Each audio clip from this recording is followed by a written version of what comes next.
They have to get back on track. But an angry neighbor... Well, that's still not their damn line, which is not. A land dispute. If we'd have cut these trees down, it'd cost us double damages. Nasty roads. Damn, slow going over here. And a last-minute decision from Corbett Timber. The road is tearing up, so we need to quit. What's going on out there? We ain't stuck. This ain't holding up. Threatened to shut the company down. Guys, can you help me out here?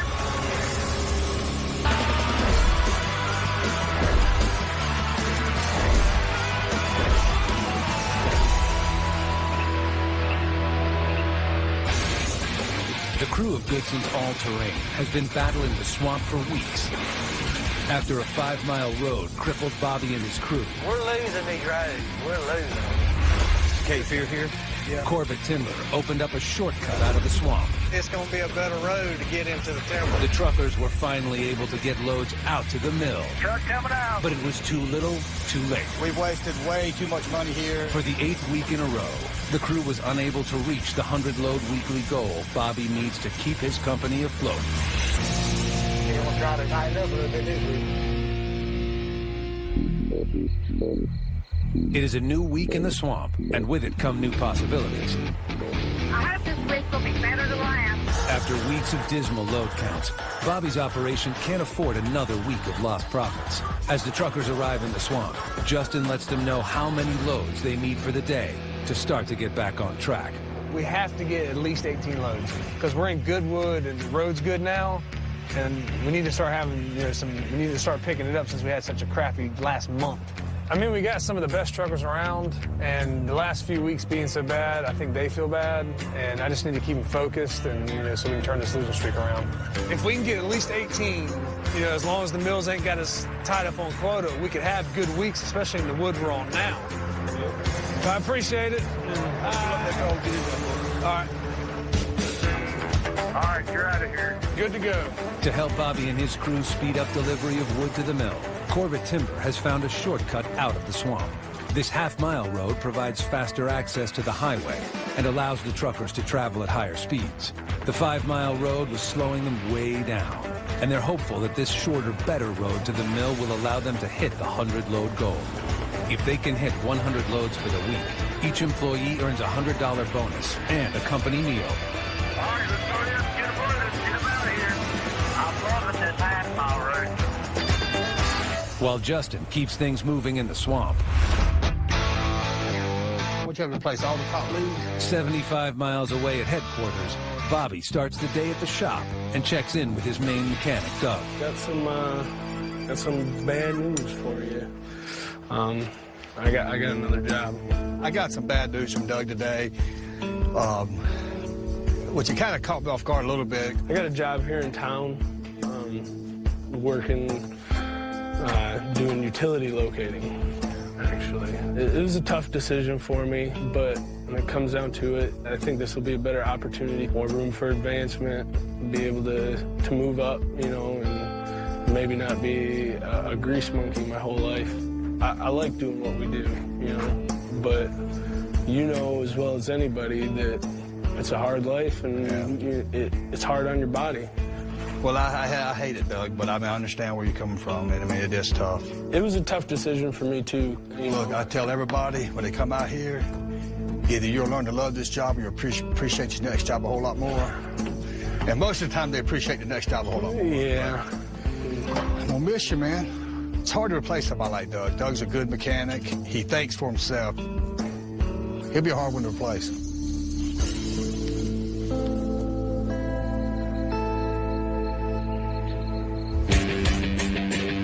All right, we're rolling. That's number 10. Man, I am loving this ride. Load number 3 for me. Back in the swamp, the crew works like a well-oiled machine. Cutting, pulling, and stacking cypress, tupelo, and gum trees. All right, you're out of here. What's next? Then hauling them to the mill. That's some pretty wood. Keep it coming. Simitrio is a few days away from cutting the remaining trees on this 70-acre tract. But in the swamp, plans can change in an instant. I think we can try to get some information. Corbett Timber's John Deans and Leslie Davis have been called out by a neighboring landowner. Hey, Sam, How are you? Good. Good to see you. Good to see you. Came out here today to Bobby's job and to meet Sam Porter. He is the adjoining landowner, and he is basically got a line dispute with us. Okay. That's not far from where we were a while ago. Then. Yeah, we just walked down there to see if... Yeah. Well, that's still not the damn line, which it's not. Yeah. Corbett's got some area marked that may be the Porters and vice versa. Somewhere along here, there's a road went through a swamp, which went right down the line. All right? Not claiming a whole lot of land. He just says that the line's running from the upper corner down to the river at a wrong angle. The Corbett deed states that the property line runs at one angle, while the Porter deed states that the line runs at a slightly different angle, leaving a disputed area of wood worth $10,000. At one of these, I think it's that outside one. Okay.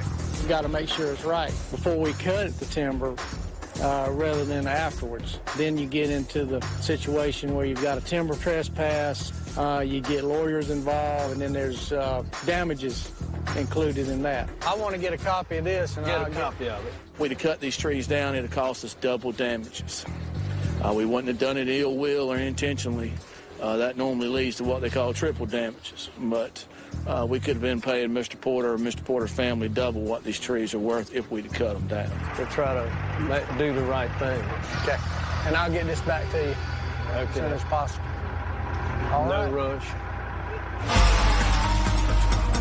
With the property line in dispute and Simitrio continuing to cut at a fever pitch, Corbett Timber's priority is avoiding a timber trespass. Simitrio, you got a copy? Go ahead, Justin.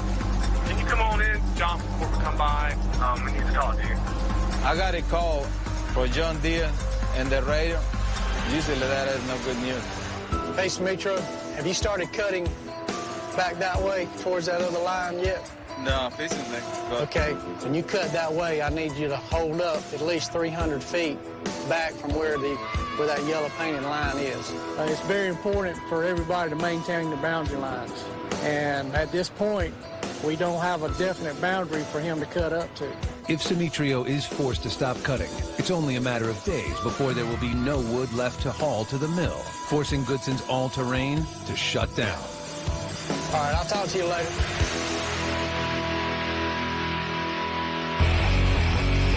We're rocking and rolling now. All right, turn number 4. As the day progresses, the half-mile access road continues to work in the crew's favor. That's load number 16. We're posted at 18 load goals today. Have y'all figured out where the sideline is going to be? Finally, Bobby arrives in the swamp and immediately has to deal with the hot issue of the day. Sam Porter, the neighboring landowner, stops by to make sure Bobby doesn't cut anywhere near his property. How you doing? How are you? Let's see what we got here. Sam? I've heard This is not much of a dispute. Okay. All right, this is the line based on the Porter deed. This thing here hadn't been challenged by anybody. Yeah. And this is right, regardless. This line dispute's more serious than I thought. Sam Porter is not interested in backing down one bit. This kind of thing could take weeks to sort out, and I just hope they get it sorted out, because if they don't, this whole operation could come to a grinding halt, and I might have to send my guys home. Concerned by the tone of his meeting with Sam, the adjacent landowner, Bobby heads to the edge of the property to assess the situation. We need to try to get an idea where the other man's property is, because I don't want to make him mad. Ha-ha! It would make sense that this would be the line, being there's a road here. But apparently, the other man doesn't agree with this. This yellow paint is supposed to be Corbett's line. This is where the disagreement comes into play. The adjacent landowner on this side is thinking Corbett's line should be 300 feet over. So he can continue working, Bobby takes Sam Porter's claim into account and creates a buffer of 300 feet from where Sam says the property line starts. He uses bright pink ribbons to indicate to Simitrio how far he can cut. I thought Simitrio had at least a week of cutting, but now that I had to go down there and back the line off 300 feet, he'll probably be done cutting in a couple of days. You know, at the pace these trucks are hauling the wood off the deck, we could be out of wood by the end of the week. Back on the deck, the crew is not concerned that in just a couple of days, they could run out of wood. Leaving a trail up, coming out. With great road conditions finally on their side, they focus on hitting their magic number for the week, 100 loads. All right, you're number 25. You're the last load of the day. By the end of the day, Monday, the crew has sent 25 loads to the mill, far surpassing Justin's 18-load goal. Oh, I love these short runs. I can already taste the meal coming.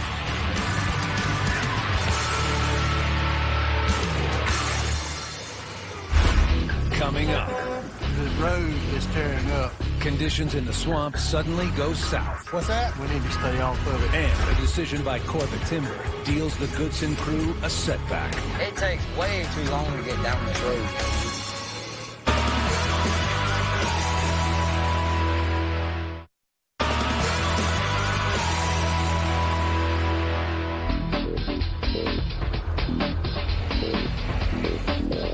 All right, let's rock and roll. Let's get this loaders ready to work. The Goodson crew has gone 2 months without a 100-load week. But after yesterday's impressive 25-load haul, they're well on their way to turning things around. Finally, starting to working. All right, guys, let's get these loads out before that rain comes in. But rain is forecast Tuesday, and they need to get loads out before a muddy deck and a slick road starts to slow them down. All right, let's get the loads out while the road's still good. All right, let's make it worthwhile. I'll push my truck for you. All right, he's on the road now.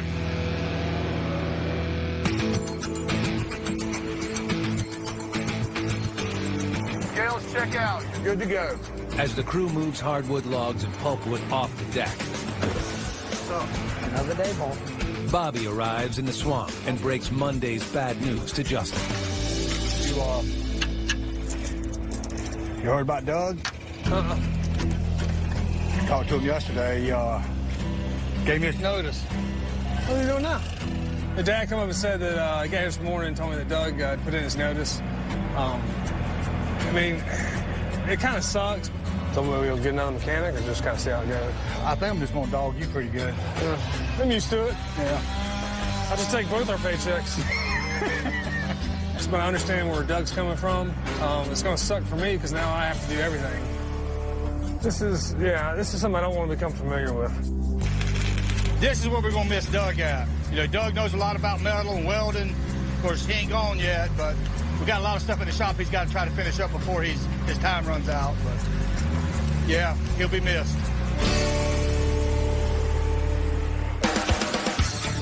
Hey, guys, it's getting real nippy out here. We need to drive through this stuff real slow. As the storm clouds start to move in, conditions start to deteriorate on the half-mile road. Hey, guys, be careful. I got a section of road I got to get some sand down on before this rain comes. Man, slow going over here. As the crew breaks for lunch, the news of worsening road conditions brings Corbett Timber's John Deans to the site. The road is tearing up now, so we need to quit for today. Okay. And What's that? if we stay off of it until the rain quits, I think it'll be okay. Get it before it's unfixable. Yeah. We've got to deal with the neighbor. We can use this shortcut as long as we don't tear the road up. But after driving it, it was already getting torn up. So I shut it down. John don't want to haul no more.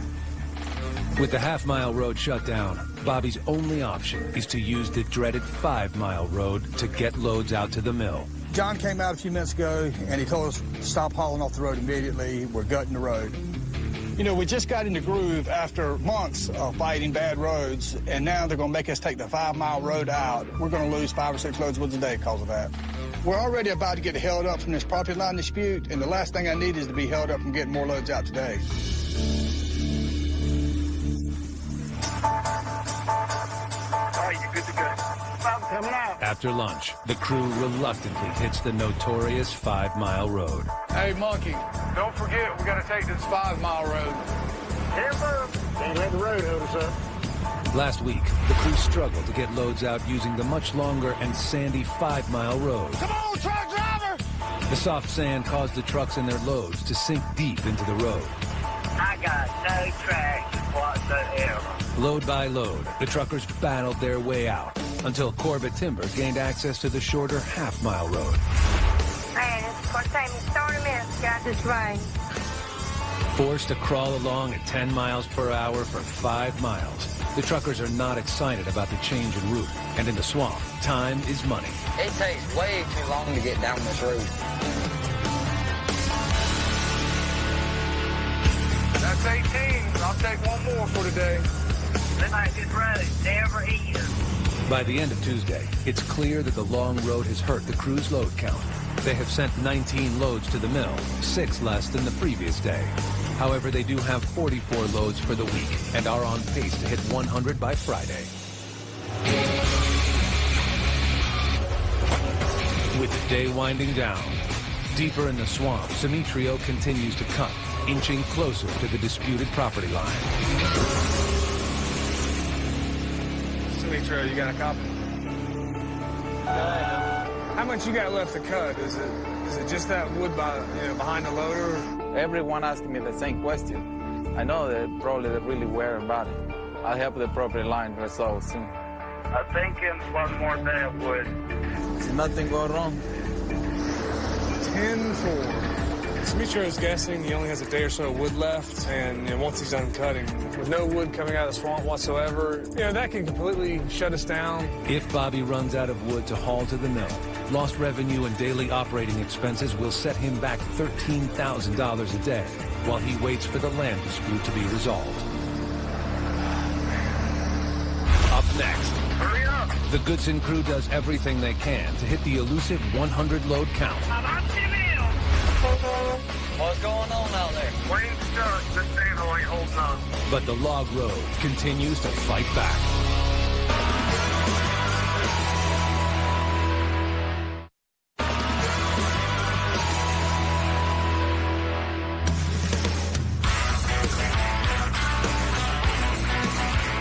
Let's go. You're number 46 for the week. We fell behind a little yesterday. We've got to get 20 today to get caught up. Hurry up.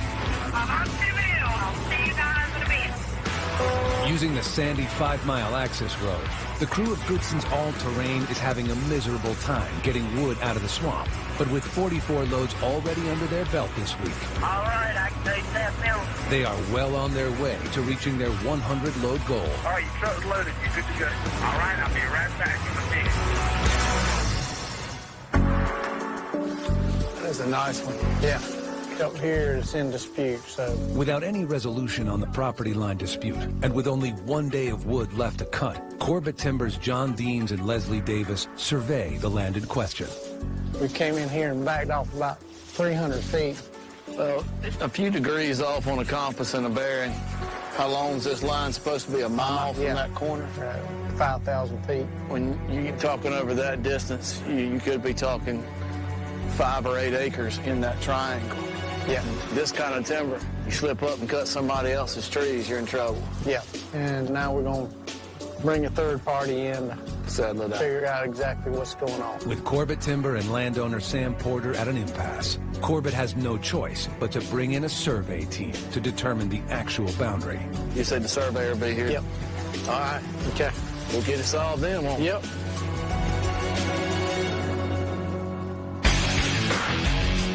All morning, the truckers have managed to slowly make their way out of the swamp on the sandy 5-mile road. All right, that's it. You're good to go. But before long, their luck runs out.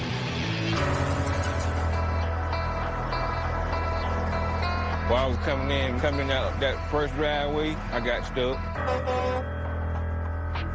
What's going on out there? Wayne's stuck. This handle ain't holding up. I'm going to have to push him out. Using the dozer, Justin manages to push Wayne out, but not before another truck gets stuck. Yeah, I'm in the dozer all day today, just trying to keep trucks in and out. So I'm trying to stay in contact with the trucks, who's coming in, who's going out. And so it's just a constant on the radio, trying to find out where everybody's at. Justin, can you help me out here? We still moving, but the slow buck is still moving. Can't stop.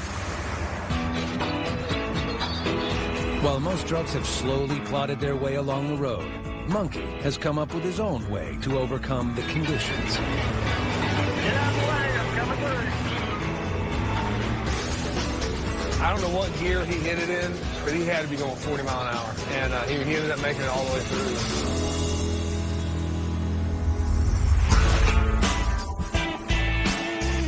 You want me to call this guy, Mike from Florida? Yes. Back at the Goodson home office, Bobby and his wife Lori discuss a new way to bring in income. After the setbacks of the last few tracks, it made sense to me that I need to try to find some alternate ways of making money. It's going to be about $3,300 for 50,000 pounds of cypress poles. I had a guy that called me from Florida. He needed some cypress to make a fence, and apparently they don't have cypress down there or can't get cypress down there. If Corbett doesn't have a market for wood and I can find a market for it, I'll sell it and we'll split the profits. And if I send that truck down to Florida, we'll make $3,300 for a 25-ton load of cypress pulpwood. Talk to you later. Bye. How many miles did you say it was? 600 miles times. If I could find some more clients like this that need this specialty wood like we have up here, it would really help offset the cost we have in swamp logging. He'll take it. I'll probably let Monkey carry it down there because he keeps his truck clean. Back on the Smith track. All right, your load number 15. That'll be a total of about 59 for a week. The crew continues their quest to overcome a 2-month losing streak. More than halfway through the week, they have 59 loads delivered to the mill.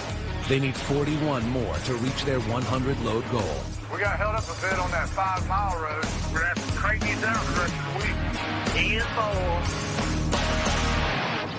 A half-mile deeper in the swamp, Demetrio cuts down the last of the undisputed trees. I cut all the wood they allowed to cut it. The loaders have few days wood down, they can work with it. I hope they settle this dispute soon because we be run out of wood and we had to shut down.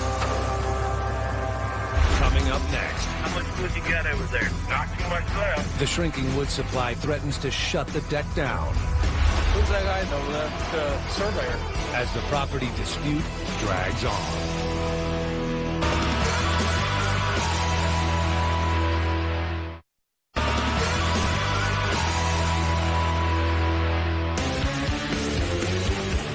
It's a new day in the swamp. All right, Joy. First load of the day. Hurry back. Let's see if we can earn a mule this week. 10-4. While trucks are hauling loads to the mill, the loggers have a new problem. How much wood you got over there? Not too much left.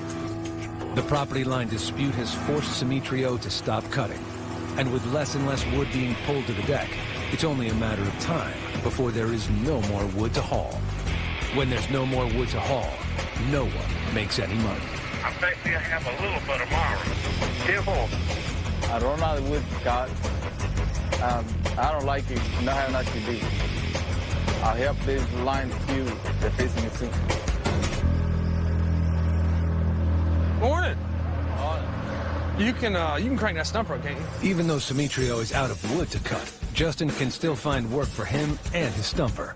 It rained a lot last night, so it washed out the pipe that was supposed to let the water flow underneath the truck road. The crew installed a pipe under the 5-mile road to allow water to pass underneath. With that pipe damaged, water is backing up, threatening to flood the only road the trucks have in and out of the swamp. Demetrio's stumper's down, but we can still move the machine around, so I thought we could just go ahead and use it. We tear the pipe up, let the water flow, and put some real thick mats across it. With the stumper, Demetrio digs out the road, allowing backed up water to drain.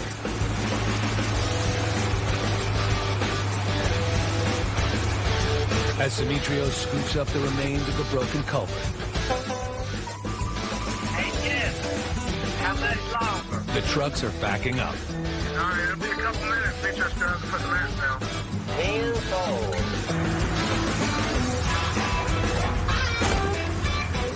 Well, we got some triple ply mats. They're really strong.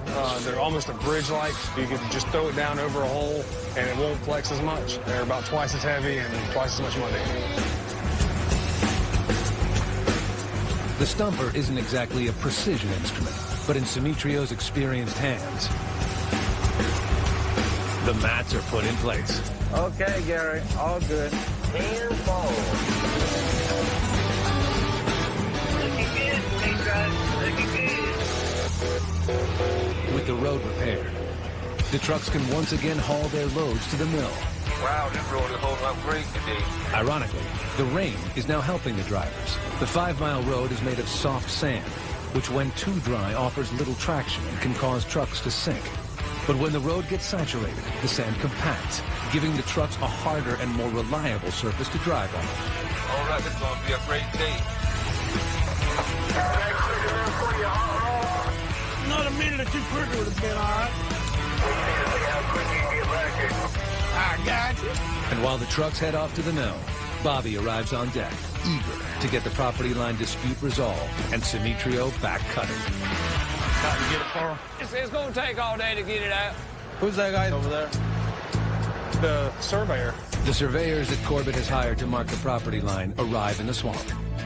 You get a surveyor in with his instruments, and you can exactly put that piece of property where it needs to be on the earth. A surveyor with a laser instrument can survey a line within several hundredths of an inch. Get it that accurate. The survey team uses measurements from the original land deeds, I moved down right there. as well as physical landmarks to determine the exact property line. You know, we're kind of in a jam right now. We got a line dispute, a boundary dispute over here, and right now we have to wait on the surveyors to see where the property line is, and depending on where they mark it, we could be out of wood. And if we're out of wood, we're shut down. The crew now has 68 loads, 32 to go to hit 100 for the week. But the loaders and truckers are slowly starting to run out of the wood stacked on the deck. Do you think we're going to have a shot at that 100, or we don't know yet? Yeah, we just got to wait and see. Study on it just as soon as we do, Al. Yeah, man, I appreciate you fellas hustling today and getting us what loads we have got. We didn't get very many loads yesterday. The 100 this week is looking kind of bad. All right, Dave. Appreciate you loading me up real quick. I'm see if I can get back out of here. Maybe we can rally out and pick it back up to 24, 25 loads. That will help in our load count for the week. But the load count isn't the only thing on everyone's mind. Oscar, Heard about our buddy Doug? I ain't heard nothing about that. I heard a little schedule. I didn't know if it was true or not. Yeah, maybe if we get 100 loads this week, we'll do a benefit launch for him. to send him on his way. I hear you. Whenever the crew reaches 100 loads, Bobby rewards them with $100 and a free meal cooked by Chef Dave. Maybe to be good enough, he'll change his mind. That's bold. Well, look, a guy called me from Florida. He needs at least 50 pieces of cypress. He's going to make some kind of fence with it or something. And because you keep your truck clean, which it ain't clean now, but you normally keep your mess clean and ready to go. Do you want to carry it down there? Yeah. Yes, sir. I'll be glad to. Bobby asked me to go to Florida. I've never been down there before, and I'm kind of looking forward to doing it. You know, you're welcome to get a motel, and I'll give you the money for all that stuff. I get paid by the mile, so however far it is down there, I'll get paid just like we haul around here. I'm sure he'll look out for me. Bobby's a good man. He's not going to send me all the way down there that far for nothing. I'm sure he's going to look out for me. We'll try to get the trailer loaded, ready to go, and then if you want to leave Friday morning to head down there, that'd be cool. All right. We'll get Justin to carry the pressure washer out there. All right. So I can wash it. I had it clean, I was sweating. I know it. Monkey got this haul because he is good about keeping his rig clean, keeping everything up to snuff like it should be, and he's going to represent us, you know, for 1,200 miles on down Interstate 95. So I want the truck to look good. And so he got the haul, and he'll get about $600. He'll do nice off this load. We'll see you, Monkey. All right, all right, EJ, back on in. Got a copy, Dave? Yeah. How many you got out so far? Next to make 26. That is great. 26 loads is kind of bittersweet. On the one hand, we're making money and hauling wood, but then on the other hand, we're clearing the stacks of wood on the deck, and I just hope that we don't clear all this wood out before they get this property line dispute settled. Y'all just keep it up, and we'll see y'all in the morning. Hopefully the sun will shine tomorrow. At 4 in the morning.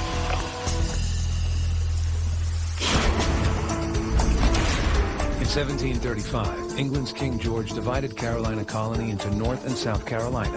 Over 250 years later, parts of the border are still in dispute. Surveyors today are using 1815 maps and GPS technology to mark the boundary and hope to know north from south by 2012.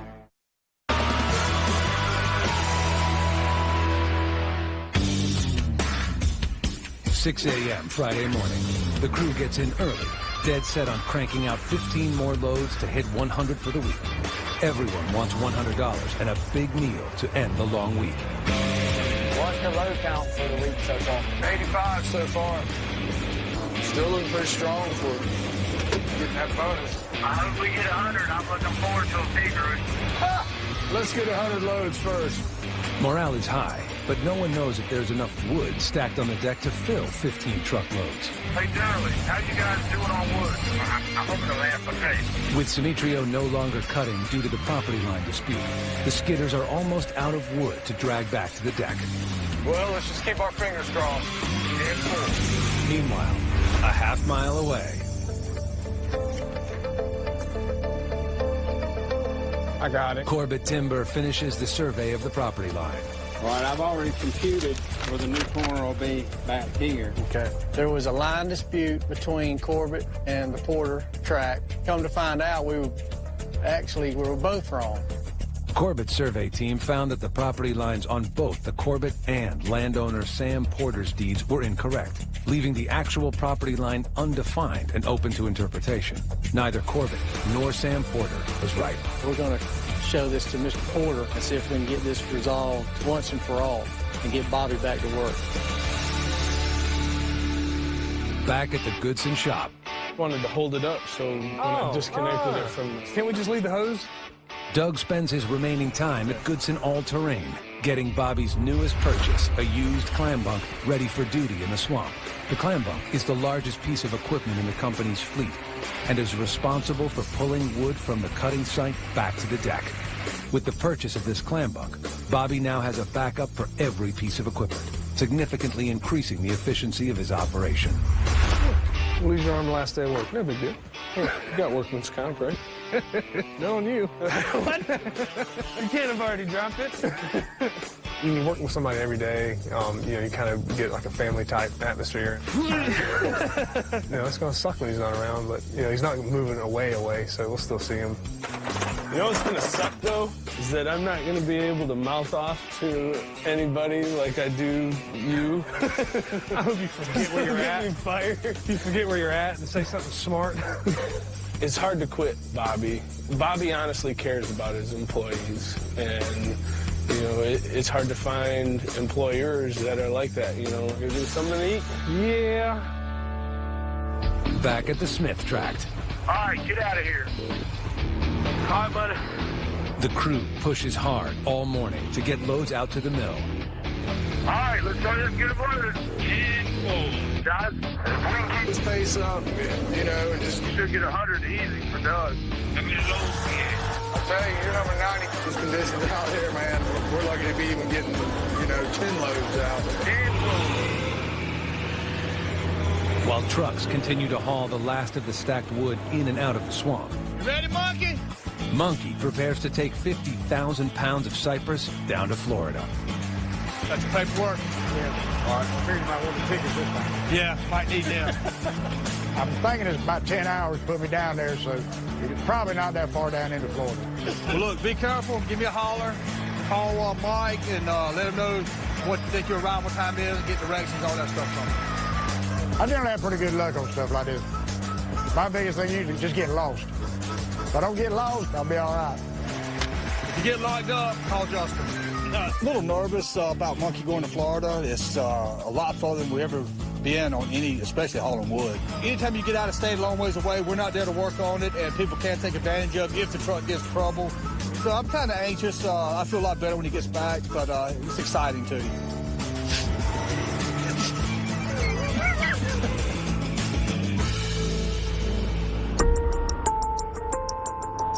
After a morning of meetings, Corbett Timber's David Robinson arrives to give Bobby an update on the property line dispute. Hey, how you doing today?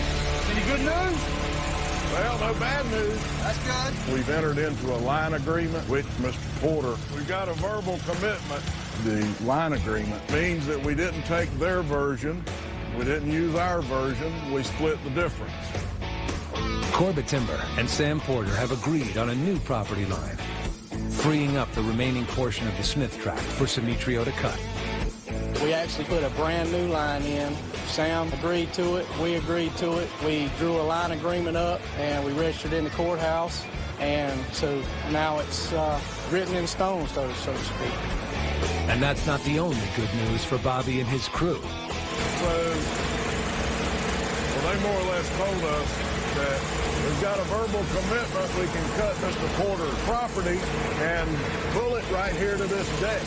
There are some logs in there, so... Sam Porter has offered Corbett Timber and Bobby the opportunity to log the timber on his property. And he's also approved hauling his timber to the Goodson's current deck on the Smith tract, saving Bobby $6,000 in moving costs. When Sam decided to cut his timber, that was a godsend because it's right beside where we're at. We don't have to move anything. All Smithers got to do is just start cutting on Sam's timber. And we're actually going to put a wood right back here to the old deck to be able to find another truck of timber right where we're at. It worked out good for us. With the stacked wood dwindling on the deck, Simitrio wastes no time and heads out to Sam Porter's land. Okay, Simitrio, this side's Corbett. This side's Porter. Okay. And all the wood for that track will be separated to this one and this one separated for the other one? Yes. Yeah. Water's kind of high in the river. Right away, they spot a small but typical obstacle, a beaver dam. Oh, yeah. Beaver dam. Goodson's all-terrain is no stranger to beaver dams. The dams back up water and flood the area, killing timber and making it impossible for Bobby's machines to work. So before Simitrio can cut, he has to destroy the dam. Using the 8,000-pound head on his feller buncher, Simitrio breaks up the dam, and thousands of gallons of water rush out. So this is the lake because the water is probably about 2 or 3 foot deep. That kind of water we cannot work in. It's just too deep. We had to get rid of the water to work.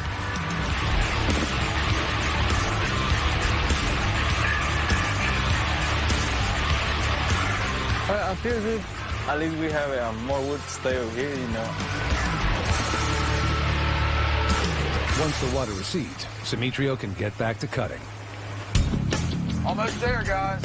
By early afternoon, the crew has 92 loads and can taste their first victory in 2 months. How are we doing so far? Tell you what, you're 92, and keep this pace up, the rest of the time we should get it. I just hope we don't run out of wood. So when we finally hit 100, it'd be nice to do it for Doug. 10-4. Coming up. 6 more to go, guys. The race to reach the 100 loads enters the home stretch. Take that mill on it. And an important member of the crew says goodbye. I'm gonna miss you, man. I miss you.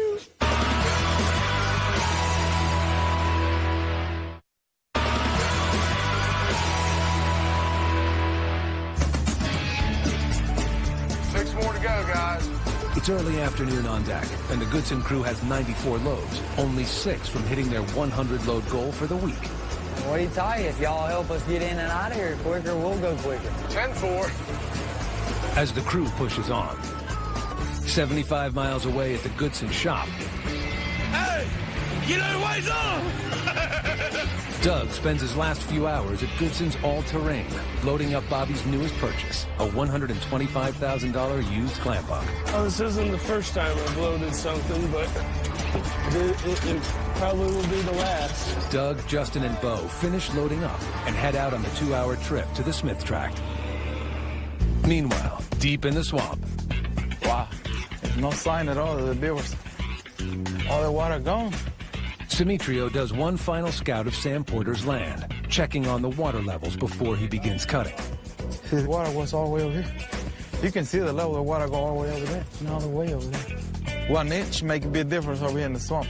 It was a blessing that the guy that owned this wood, that he will have a dispute with John. We never thought that he was going to sell his wood to them. It was a blessing for us because we don't have to move the loaders and we stay in the same place. We can put all the wood to the same.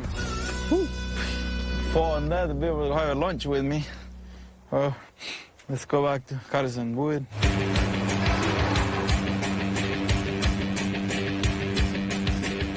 With the new property line determined and fresh wood finally being pulled to the deck. Hey, Sam. How are you? Doing good. Good to see you.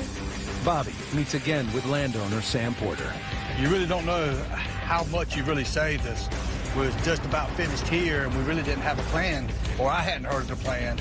But I'm glad y'all worked it out where we could stay here another week or two longer, maybe. Oh, yeah.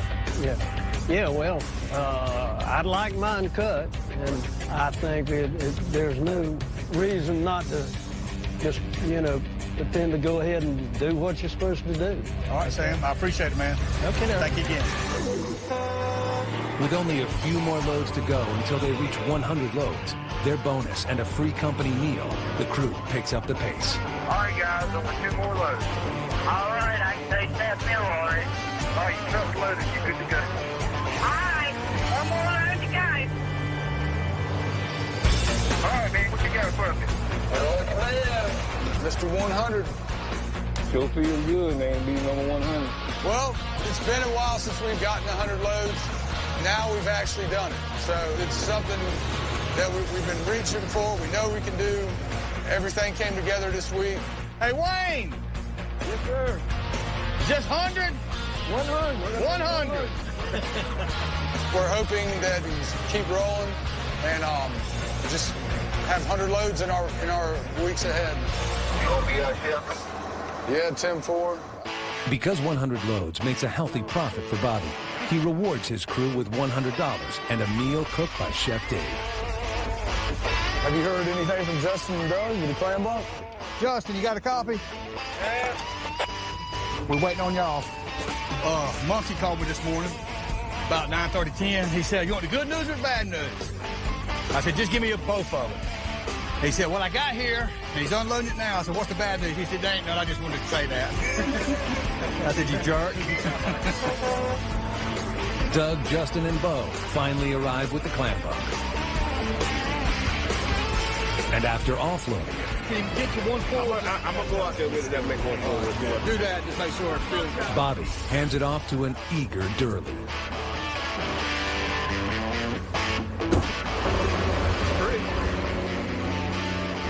Hope it works.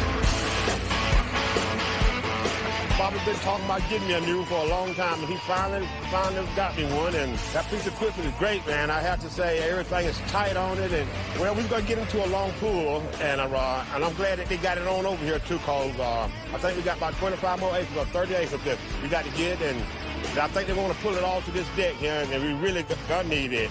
Hey, guys, let's go eat! Don't touch my food.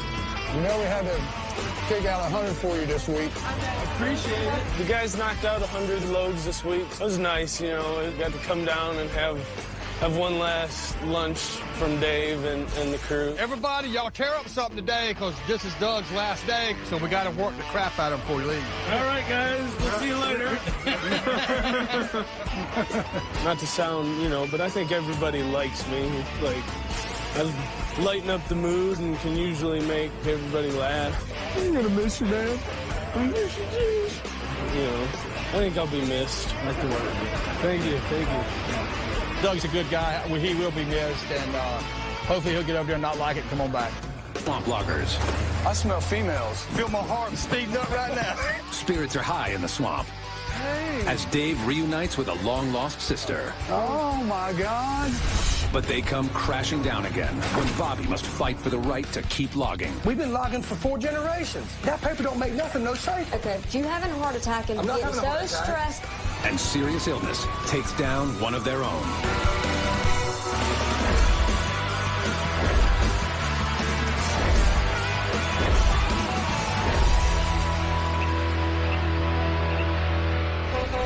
What's going on out there? Surveyor. After resolving a property dispute that threatened to close down their operation, Well, that's still not the damn line. Bobby's crew continued working on the Smith tract Let's go eat! and delivered a 100-load week for the first time in 2 months. 100! We finally had a great week. It's about time. All we got to do now is keep the ball rolling. But this morning, Bobby's shifting his attention away from the swamp to take what could be a life-saving delivery. I'm ready to work out now. I am too. I'm ready to get it here. Several months ago, I had pulled a muscle actually in my chest. It felt like a heart attack. In our family, heart trouble is rampant. All of my uncles, my dad, everybody had open heart surgery around 50 years old. So me and Lori talked about it, and we decided to get some equipment to help work out. What you doing? Hey, darling, you mad? I guess. I've sweated out in the swamp for 20 years now, and it's really all for one reason, so I can come home and be with my family. Okay. I have to go. I'm sorry. That's okay. Where you going? She's at a doctor's appointment. Got Emma here. She's little, and I want to see her grow up and be married and have a family, and the only way I'm going to do that is take care of myself. Depends on what chart you look at, but I know I'm at least 70 pounds overweight. Ooh, that's wrong. 269? Ooh. Bobby. Solid muscle. Got it ready? Tell him. Say, do it, bye-bye. Check your heart rate. Hey, I ain't done nothing yet. Well, what are you doing? Setting the weight. That's why it's taking so long. I gotta get in my happy place. What I would like to do is get up good and early, work out, then read my Bible. That way I'm starting my day out the best I possibly can. I'm taking care of the physical body, the spiritual body. You're not gonna have a stroke, are you? You'll be the second to know. This is gonna be a life-changing time for us, and that's what it's gotta be for me. Okay, done. You're done? Yeah. See how much weight I lost. Hopefully, I can try to get in a routine and do it every day. And 6, 8 months, maybe I'll be back fit and trim like I should be and can enjoy life better. Lost a pound. Really?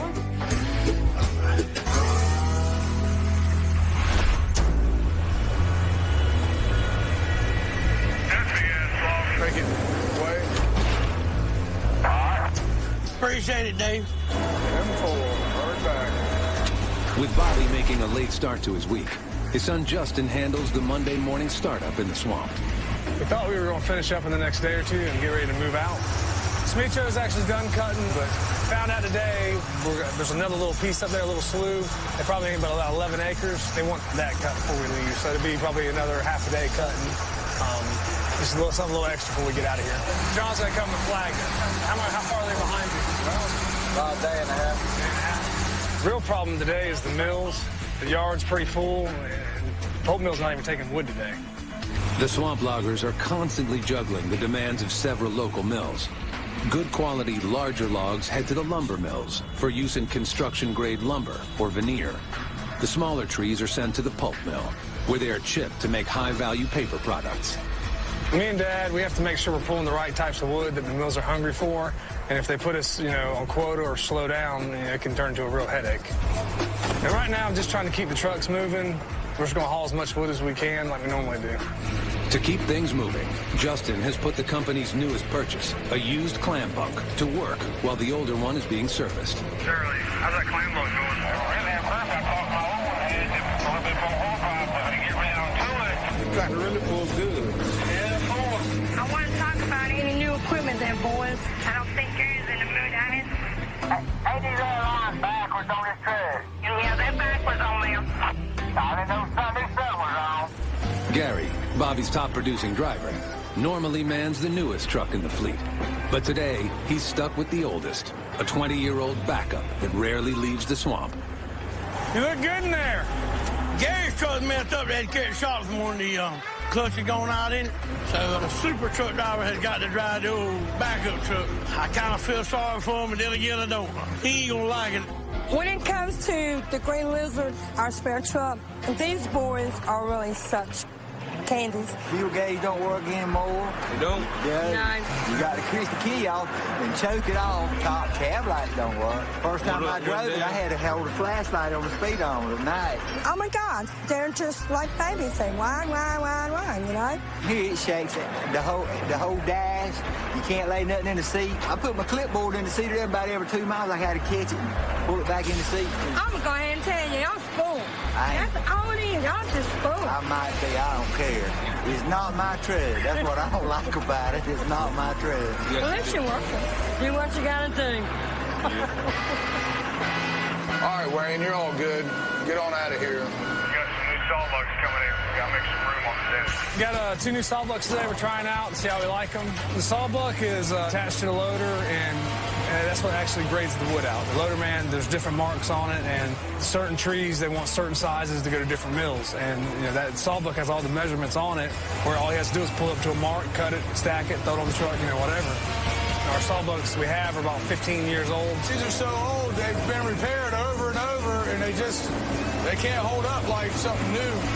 They cost about $20,000 a piece, but so you have to have one $20,000 piece of equipment go down and stops the entire job.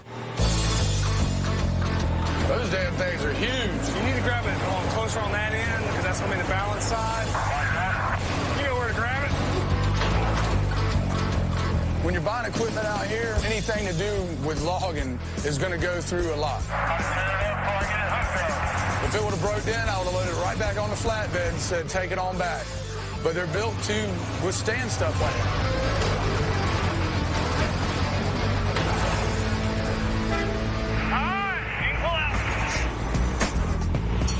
By the time Bobby arrives at the deck, fresh from his first workout, the Sawbucks are ready for their own test run. Coming up too fast, or is that about like you like it? No, that's good out there to me. They're going to let us demo them for a little bit, and about a week or so, we'll see how they work, and if they do the job, we're going to purchase those if we can. But the deliveries in the swamp today don't stop with the Sawbucks. Hey, Dave. Looks like you got a special delivery. Heading to the deck. If it's what I think it is, I think all y'all going to be happy. We got a little thing going that we get 100 loads, I'll feed the guys, and, David is our on-the-job cook. But we've had this old grill we've been working with, and it's not the best in the world. So he started looking online and asking a bunch of people about different kind of cookers. And lo and behold, I look up today, and this guy's coming in with this beautiful Tiger Cat yellow, black trim grill. Damn, that's beautiful. David had went out and bought this. It's probably the best setup I've ever seen. Stump, you want to walk me around it, see what we got? Yeah. Oh, yeah. What we've done right here, we put you a sink on it. You get out here and wash your hands while you're cooking. If you'd raise the door, because I can't reach it. But basically what this is a reverse flow insulated cooker. Hold about a 150-pound hog or 50 Boston butts. Now this right here is a charcoal grill, the mini-me, the baby stumps. Then we got you a steamer right here. Then we got you a deep fryer right here. Oscar, this part here is for me and you. Deep fryer. I can feel my heart beating, speeding up right now. As you can tell. We want to be the best logger. You got to have good equipment. Same thing with a cook. You got to have the right equipment. So, Dave, I think he's went out on a limb and he's bought the state-of-the-art, looks like to me, because I've never seen one built any better. The only thing I had found is the bathroom. If you can't cook something with this, it needs a quick cooking. Exactly. Man, all we're missing, well, charcoal and some meat to put it on. Right. There's no way Dave's going to be able to work anymore today. I mean, he's just way too excited. I think I'm going to let Dave knock off early and take his new shiny grill on over to the house. We still have time to get a few loads out, so I'm going to let Justin finish the day in the loader. Had a lot of distractions today. Dave got a new piece of equipment. Me and Justin's got some new pieces of equipment. Hopefully, we can get our head back to the game tomorrow. All right, guys, you're going to need 100 if you want to eat off that grill. Coming up. I had a little adventure. Yes, Dave. Gary gets the mother of all tickets. We call it a knee banger. It went from his waist to his knees. And later, a crew member goes down. I'm down here at the hospital now. They thought it was maybe his heart.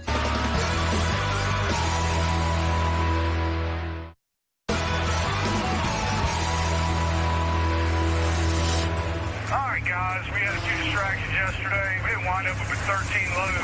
Let's see if we can get this thing back in gear, finish the week up strong. Yeah, I didn't get but 2 loads yesterday. That's all I got, Wayne. To the tumble, and then I went to the house. A slow start Monday, hampered by pulp mill closures, resulted in a disappointing 13-load day, 7 short of their 20-load daily target. So Bobby Goodson's swamp loggers press ahead through Tuesday and Wednesday, cutting and hauling the last of the logs off the Smith tract. Okay, guys, it's hump day. The pulpwood mill's not taking any wood till after 5, so we need to concentrate on them logs. Got a load coming up right now, Dave. Despite more mill restrictions, logs flow at a steady pace out of the swamp. Got any wood stacked up? Oh, yeah, baby, they got us down here. By Wednesday evening, the counts have improved. Got 20 yesterday, 19 today. Hanging in there. Yeah, I know. It's amazing. Hey, if the pulpwood mill was by for a day, we'll be in business.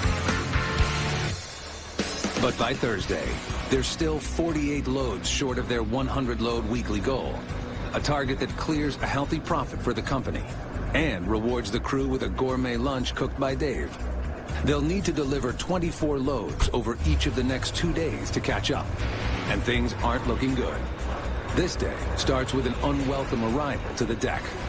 David, 4 on this load that are too small, 1 that's no good, The Turnbull mill has rejected some of Joy's hardwood logs for being smaller than the minimum 10-inch diameter they require. Turnbull, located 30 miles away, is one of the main buyers of Bobby's hardwood logs. The problem we're having right now is just seasonal. We're going into warm weather and we've got too many logs on the yard, so we are backing off on our purchases to maintain our inventory so it doesn't spoil. When we're this full, we tend to put on magnifying glasses. We're looking at logs for defects. We're being a little pickier on our specifications, and we're also trying to increase our small end diameter. If we can't maintain a balanced inventory, we will cut everyone completely off until we can. He said for now to make sure they're 10 and above because they're very picky. Yeah, that's what I figured. Get to the paper mill before they cut us off.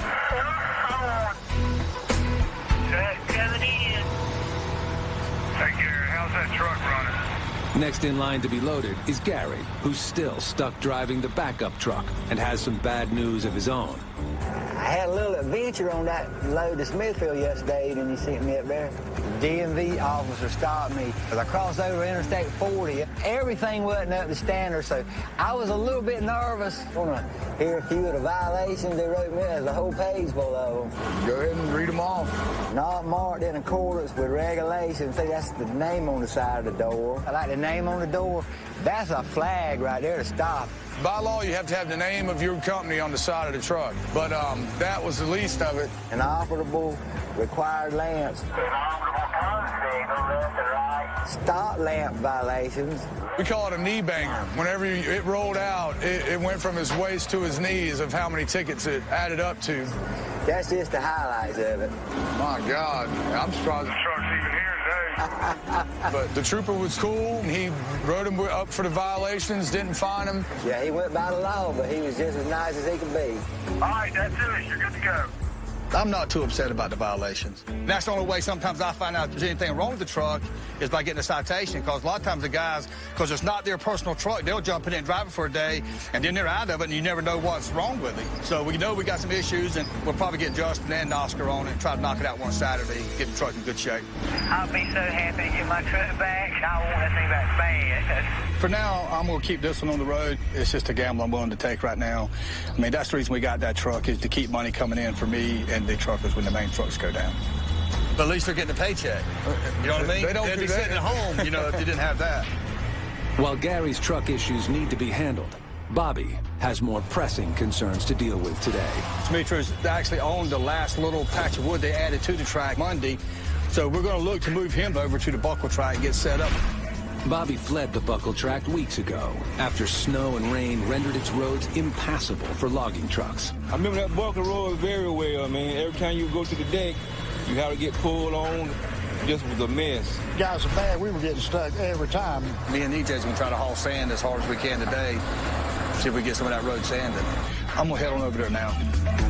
With the mill situation being so unpredictable, I need to be ready to move wood anytime they're taking it. I've got to get the crew back to Buckle as soon as possible. Up there where those S-curves are, we'll put 2 or 3 loads right through there. But the first thing I got to do over there is get all the roads built up with a bunch of sand, and that'll help us if it rains on us. A top layer of sand not only absorbs rainwater, but can also serve as a buffer between tires and the Cape Fear clay, which can be as slippery as ice once water mixes with it. Only got an old dump trailer, and I went ahead and bit the bullet and rented an articulating dump truck, so we can go ahead and get the job done right. This is a A30D Volvo articulating dump truck. If I had to dream up an ideal spotter vehicle, this is what I wanted. And I could haul 30 tons of sand at one time. So this thing here should get some dirt moved today. Down the road at the sand pit, trucker EJ is hooked up to Bobby's regular dump trailer. Everybody's depending on me and Bobby to get this road done. We're running out of wood over there on the other track, so chances are, if we don't have this road done, we might be out of work for a week or so. 8 miles away at the Smith tract, Bo loads the feller for its return trip back to Buckle. For once, you got it right. Yes, sir. About time. If it falls off, I sold it to the man that owns it now. Demetrius is going to start cutting the buckle right away, but he's got to get enough wood down so once the crew gets over here, we'll have enough wood we can start hauling. Bobby's pushing real hard today to haul some sand. But, I mean, I wouldn't give him no points for neatness. Who taught you how to load? I ain't driving an off-road dump truck. Huh?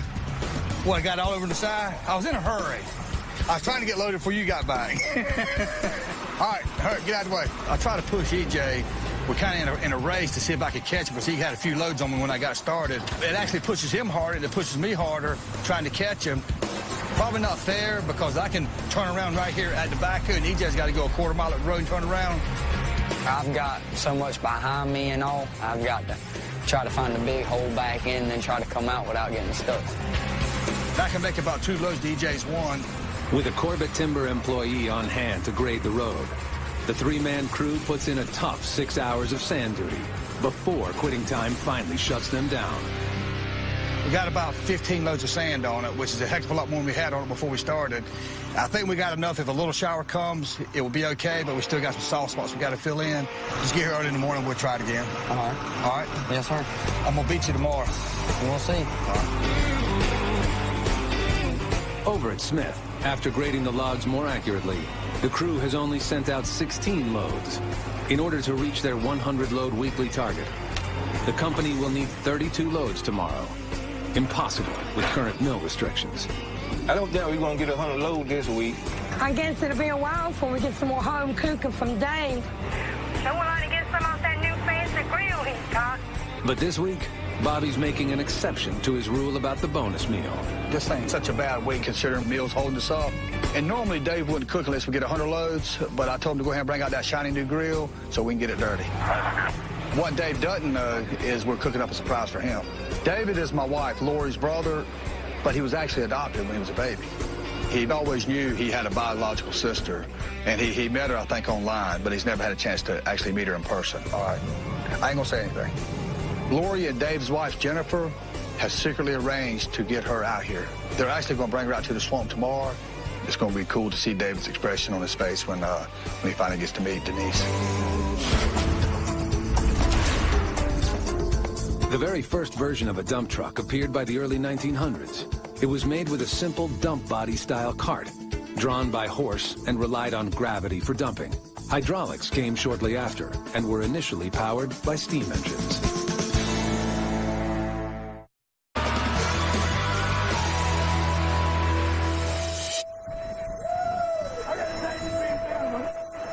It's Friday. Bo resumes moving the first wave of equipment over to their next tract, Buckle. Simitrio has already started cutting. And EJ continues to build up the slippery clay roads in preparation for the 84,000-pound logging trucks. Back at Smith, with the 100-load goal out of reach, cleanup work continues. They got all the wood pulled up? Yeah, everything is on the hill. It's pre-decked. You can walk out there and we'll set up out there and start. We're gonna let Dave finish up here and move William down the road and start stacking the last of the wood. The last remaining trees that Simitrio cut here are at the back side of the tract, which could mean an hour-plus round trip for the skidders for each load they pull. So to keep things moving quickly, Bobby decides to relocate the loaders closer to the wood. Is that enough room for the trucks to get out, you think? Yeah, that's enough. That's enough angle. They'll just have to go in there and turn around and come back out. That's what I told Justin. That'd be the simplest thing for a couple of days' work. That's all it is. This deck here, it's only like 30 loads of wood here, so we're not going to be here long. Maybe 2 days max. So we'll just set it the best way we can. Hopefully we'll be out of here in a couple of days. But logging isn't the only thing on the crew's mind today.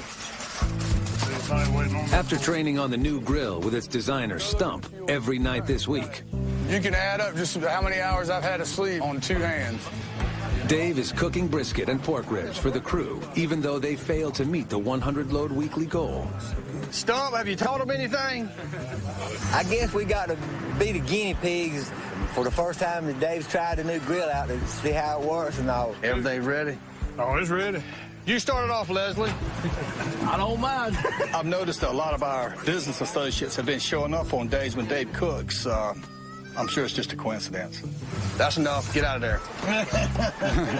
It was some good food on it. It was amazing how good that thing cooked.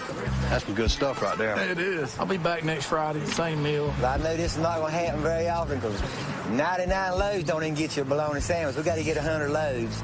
So next time we got to work for it. Is that thing capable of cooking potted meat? Cook anything you put in. That's what we're going to be eating after this. The way the meal's doing. The food was so good, I almost forgot about the birthday surprise we had for Dave. He doesn't know it, but he's going to meet his biological sister for the first time. Is everybody's belly full? Yeah. Go pull some trees then. By the time Lori and Jennifer, Dave's wife, showed up with a special guest, Dave was still cleaning up. Yeah. When they pulled up, I actually met Denise before David did. How you doing? I'm good. He wasn't even looking her way. He's coming. I smell females. Hey! I thought I smelled y'all. I was talking to my sister, waiting for Jen, I thought, to come around the back of the truck. Say, sis, you missed the hot stuff. Oh, my God. Hey. Y'all rock. Why y'all doing that? I was really shocked and couldn't believe it. To see her come around that vehicle was, you know, just, it hit me. And seeing somebody that I've only seen on Facebook, it was amazing. It was great. It was cool to see the raw emotions and everybody's hugging and slobbering off each other. To see the expression on people's face is something that we'll never forget. Damn, y'all. Surprise. Thanks. I can't believe as many people knew and it never got back to me. My wife is the worst on holding any secrets or anything. So you knew who she was right away? I think I've seen her face a few times. Hey, baby, are you crying too? You're not Daddy. We've been in touch. We haven't been talking very long, not even 6 months. Hopefully we'll spend more time together, just catch up on the 40 years. The 40 years that we haven't known each other. My God. I don't even know what to say. Happy birthday. Thank you very much. Surprise. My God. We can make up for a lot in a short amount of time. I'm a little baby. I'm sorry. It's okay. Knowing him now is going to change everything. You know, we all want to be a part of each other's life, so definitely, you know, it has expanded my family, and hopefully we can add a little to their family that's already really huge. Y'all about the same height. I mean, really. How ironic is that? I swear. Sure. You know, this is a piece of puzzle that has been missing in David's life, and it's great because you're always going to wonder, you know, who is my sister? What is she like and all that?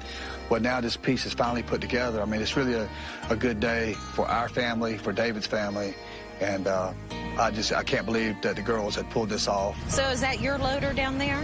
Yeah, I'm the one on the right. That's Bobo. He's loading Joy's truck.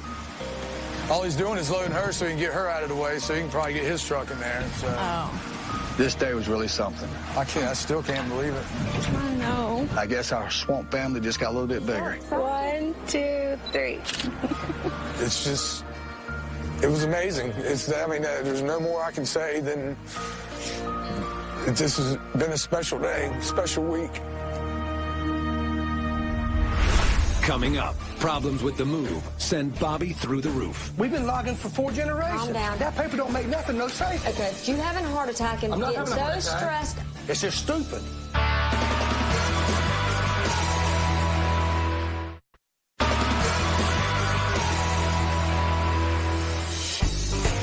With Bobby out sick, Justin and the crew of Goodson's All-Terrain begin the week concerned about the mill slowdowns that hit them last week and hope things will turn in their favor. Good morning. What's going on, man? Trying to get these tires off. Maybe we can get rid of some of this pine. You haven't heard anything from the mill, have you? As far as I know, they're buying. I hope so. At the end of last week, the mill kind of messed us up a little bit, shutting us off early. Hopefully we can get some stuff done and be productive because we're not really hauling any wood, so we're not making any money. All right, guys, let's move some wood. Hey, sure is nice to get your truck back. Y'all need to stay on your toes. Maybe you could quit whining now. I'm coming out. For the first 2 days of the week, Bobby's crew is split between two tracts, while most of the crew works to clear the remaining wood at the Smith tract. Over at the Buckle tract, Demetrio continues to cut, getting wood down for the soon-to-arrive crew, while EJ and Durley finish sanding the road. I can use some more sand there, EJ. 10 forward, here you go. How much more sand you want, Durley? Oh, gotta do it. That's what we've done here. With the roads at the Buckle tract sanded, Corbett Timber's David Robinson arrives and pulls Demetrio away from cutting to handle one final task on the truck road, sun stripping. So where we're standing, we want to improve this road. How much wood are you cutting the side of the road? How wide then? 20 to 30 feet on either side. Sun stripping is a technique Goodson's all-terrain uses to keep truck roads drivable in the harsh conditions of the swamp. Demetrio clears 20 feet of timber from both sides of the road, opening up the canopy so the sun can dry excess water that would otherwise make the road impassable. All right, guys, we got a couple more loads. Hurry up and get them out. We got to move to that next track. I gotta make some money today. Truck coming out. All right, get out of here. In order to move their heavy equipment on public roads, Goodson's all-terrain needs special permits from the state. Without the $24 permit, the company could be fined up to $10,000 per violation. So you getting a permit for that one coming back? Yeah, she's getting it right now. You know, with Dad out sick, I got enough to worry about. So I called Mom to see if she could handle the permits for me. Without those permits, we can't move any equipment. All right, you ready? Let's get out there. We can't do it until we get those permits. Meanwhile, 70 miles away, Lori works on getting the permits Justin needs. Yes, ma'am, I need to get a permit, please. Feel bad? A bridge study? Have you done this route before, Bobby? Yes, we have moved in there several times over the past 6 months. She's not going to give you a permit. Can't get a permit? She said you cannot get to Buckle Road. No, Hold on a minute. Just calm down. I'm sick today, and we've got the road sanded. We're less than 6 hours from moving over there, and then all of a sudden, when we just got some the other day, the ladies on the phones tell me that we cannot get our equipment to the road that we need to get to because of bridges. I mean, you're logging now. I mean, that's what happens when the thing that you don't think is going to be a problem turns into be a problem. Ma'am, you saying that there's no way we can get to Buckle Road? Okay, but we've got $1 million worth of timber we bought, and we've been in there several times, and I've got permits to prove it. This is our tax dollars here at work right here. This is why nobody stays in the United States to do a damn thing. Ma'am, don't worry about it. I'm sorry I bothered you. I'm sorry I took your time up. I was just trying to give the state of North Carolina $24, but obviously y'all don't need it. We've been logging for 4 generations. That paper don't make nothing no safer. Okay, It shouldn't be like that. I know it, but you having a heart attack and I'm not getting having a heart so attack. stressed over No, I'm this. not even stressed. I'm just mad at the way this country is. It's just stupid. So what I have to do is worry about 2 things. I have to worry about trying to get you in a position where you can move your equipment and you having a stroke. I mean, it would really help me out if you would learn to calm down and not get upset. I'm just talking. It's just me and you. I probably got a little short and snappy with her, but I just hate it. At every turn and corner, somebody's got the state or somebody's got their hand out wanting money for something. And it just makes it hard to do business here. I could handle this and get it where we'll get the permit. Good thing about having your office in your house, I can come to work in my house coat. Good. And I will get it done first thing in the morning.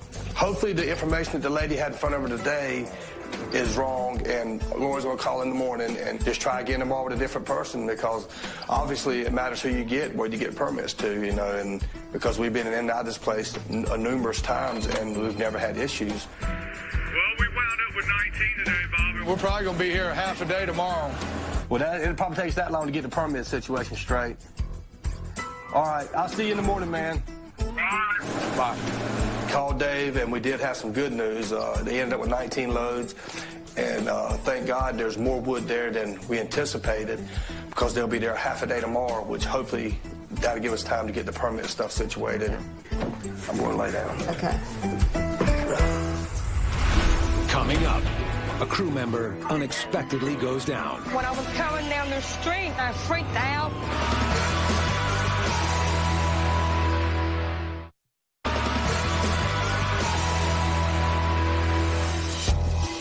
It's the crew's last day on the Smith Tract. And with only 7 hours before the remaining equipment will make the move to the Buckle Tract, Bobby's entire operation hangs on a $24 permit needed to move heavy equipment over the public roadways.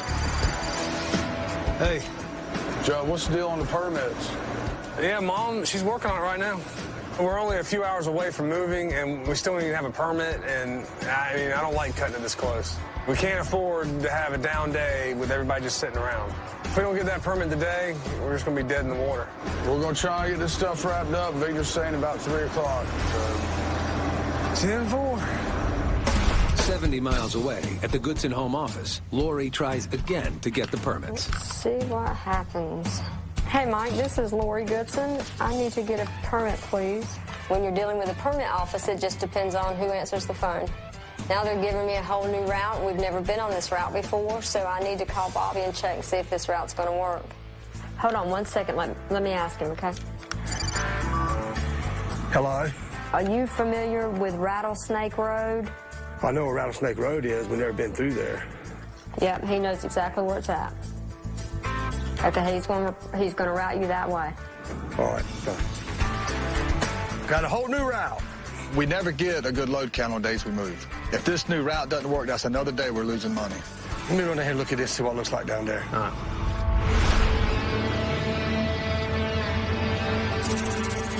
Kind of ominous name, Rattlesnake. It must be crooked. So much for cutting through. It's a dead end. Well, I don't know what we're going to do now. Without a way to move his equipment to the next tract, Bobby's entire operation comes to a dead stop. If a solution isn't found fast, Goodson's all-terrain stands to lose $13,000 each day they're down. We've got permits here for years, and all of a sudden, we couldn't get a permit for us. They we couldn't cross the bridges, and we just crossed them 2 days before that with a permit. Maybe they need to get out of the office and check the bridges instead of trying to find us roads that dead end. Bobby calls Justin to update him on the situation.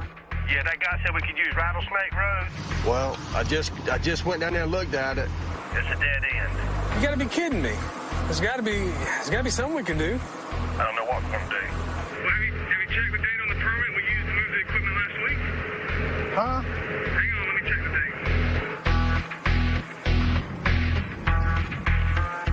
date. Yeah, it says it's good till tomorrow. Why don't we just use that one? Let's do it. I don't know why none of us thought of this before. I guess the move just had everyone distracted, or maybe Mom and Dad were just having a senior moment. But we just moved the equipment over to Buckle last week, so the dates on the permit should be good. I just got to print them off, and we'll be good to go. For a minute there, I really didn't know what we were going to do. Sometimes you have to think quick on your feet, and you got to be creative to come up with solutions to work out here in the swamp. And fortunately, Justin is better in that area than I am, and found a way to keep us logging. I knew that was the reason I kept him around. That's it. Getting permits. With the permit in place and the route clear, the move must be completed before the old permit expires at the end of the day, or the crew will be stranded on the Smith Tract, and Goodson's all-terrain will come to a standstill. There's about 18 mats up there. We'll get him to set the trailer right here and go ahead and get those mats loaded up. Oscar, we got to get 2 sawbucks and the scales and carry that to the highway.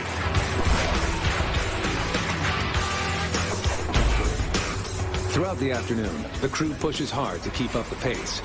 But the company only has one lowboy trailer available to move the heavy machinery, putting extra pressure on its driver, Bo. You want this on the back or on the other side? No, you put it on the other side. We ain't got one guy on the back. I got to get them sign stuff out front. This week we're getting started on the new track, move everything work out. It's tough, though. I mean, it's been hard with me,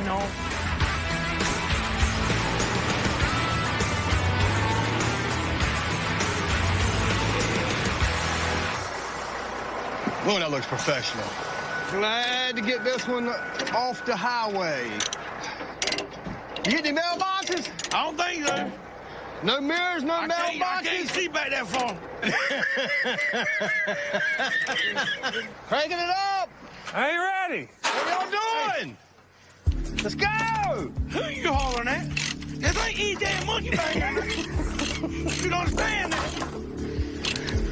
Sir, you know how bad I feel. You want to make me walk with every... You're not feeling good? What's the matter? It's like a sharp pain where your sternum is, and it hurts really at times. You better have that checked out. Yeah, I'm finna drop low. I'm gonna go kind of knock off a little early. I'm gonna run to the doctor. I got a little hurt right below my sternum. Go get checked out. So you're gonna go to the doctor? Yes, that's what I am. All right, feel better, buddy. Thank you. Got me a little worried. Don't know what it is. I'm not no good. Nobody did, so I want to find out what's going on. Get back to work tomorrow.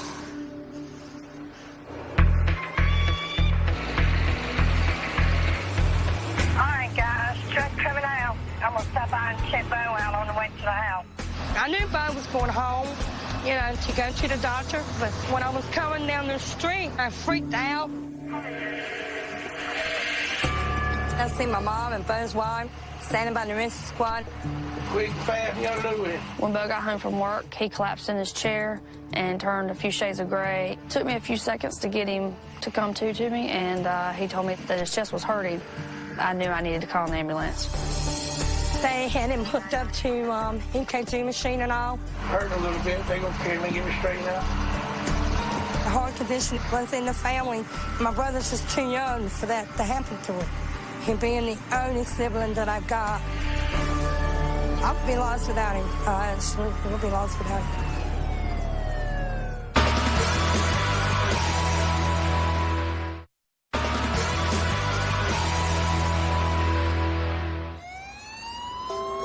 Trucker Bo Malpas has been taken to the hospital by ambulance, complaining of chest pains. Hey, Smith-Trey. I'm down here at the hospital now, and I think they're not going to let him go home. They thought it was maybe his heart and all, but I think they're kind of like leaning towards his gallbladder now. So keep him in your prayers, Smith-Trey. Just got word they're going to discharge him. The doctor tells me that he's not ruled out his heart yet because the blood work's not coming in, but he is leaning towards gallbladder at the present time. They're giving him some meds and everything, and he's got to do a follow-up with his doctor. It's going to be good. It's going to really be good. 2 hours later, Bo's wife, Angel, can finally take him home.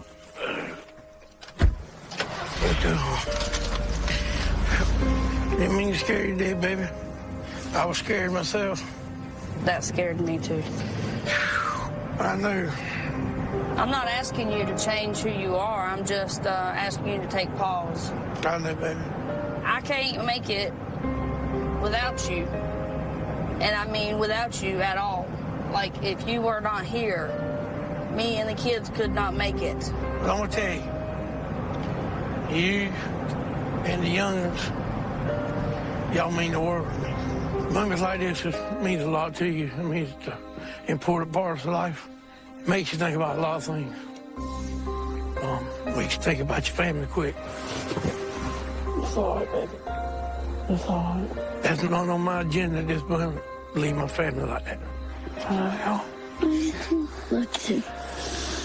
First thing I'm doing in the morning when I wake up is thank God for giving me the next day, the next minute, because you're not guaranteed the next second.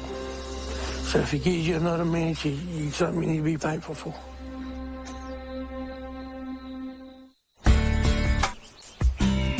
It's Friday. We've all been focused on ending this week strong. But after what happened last night, I think we're all still worried about Bo. I talked to Charlie last night. I called and talked about Bobo. How's Bobo doing? They say it's something else, but it's not that blood pressure maybe. It's good news. Just keep it in praying. Yeah, it is that now. Sure, you got a copy? How's Bobo? They say it's his gallbladder now, but Angel said that he didn't sleep much last night, and he's been burning up with a fever and everything. Really, they can kill you if they bust. Being scared, ain't that much much pain. He needs to go right up there where it needs to be taken care of, you know? Yeah, I wasn't quite aware of what the gallbladder does and all. I'll Google it, so when you get back, I'll let you know. Thank you, David. And it means a lot. We're all a family out here. You gotta look out for each other. All right, sweetie, go ahead and keep me light. I need to make some money, like I'm gonna have to look out for him for a little while. 10-4. Bo's wife is a stay-at-home mom, so when he's not working, they have no income. I know it's bothering him to stay at home, but his health comes first. Not being able to work, not being able to drive my truck, about to get the best of me. You know, it just, that's what I depend on to make my living. I'm 41 years old, so it's time now to change my ways and try to live healthy, I reckon. Back on the buckle track, Bobby's crew is doggedly cutting, pulling, and loading wood in an attempt to make up for the many setbacks they've been dealt this past week. David, what you load me with? Where do you want me to go? Corbett? Yeah, boat. But the company move has kept their weekly load count to a disappointing 69 loads, well below the 75 they need to break even. They finished the week $3,600 in the red. The one thing about moving is it just slows the whole job down. We're just hoping that next week we turn around this pretty crappy week we had this past week. It's been an eventful week, hasn't it? Yeah, too bad it wasn't the amount of loads we got out, but sometimes it comes in other ways. 69 loads this week. It's not one of our better weeks, but it's been a good week for our logging family. You got to meet your real sister? Got to meet her. Yeah, I wish I'm glad it wasn't Bo's hard, but what was it? His gallbladder. Gallbladder. But if it's hurt, man, he's going to get that thing out and be done with it. Yeah, exactly. With the stuff we've been through this week, it takes things like this to really put everything in perspective. It really makes these tough weeks in the swamp a little bit easier to take. We set up gallbladder surgery. He suffered serious complications that kept him on a ventilator for almost 2 weeks. We just wanted to make a donation. The crew pitched in to raise funds for mounting medical bills and were rewarded with a much-needed surprise. Thank God Bo's on the mend, and he's getting better every day. Out in the swamp, I mean, there's hazards everywhere, but something like this, it just blindsided me. I'm pretty sure it's going to be a while before we all get over this.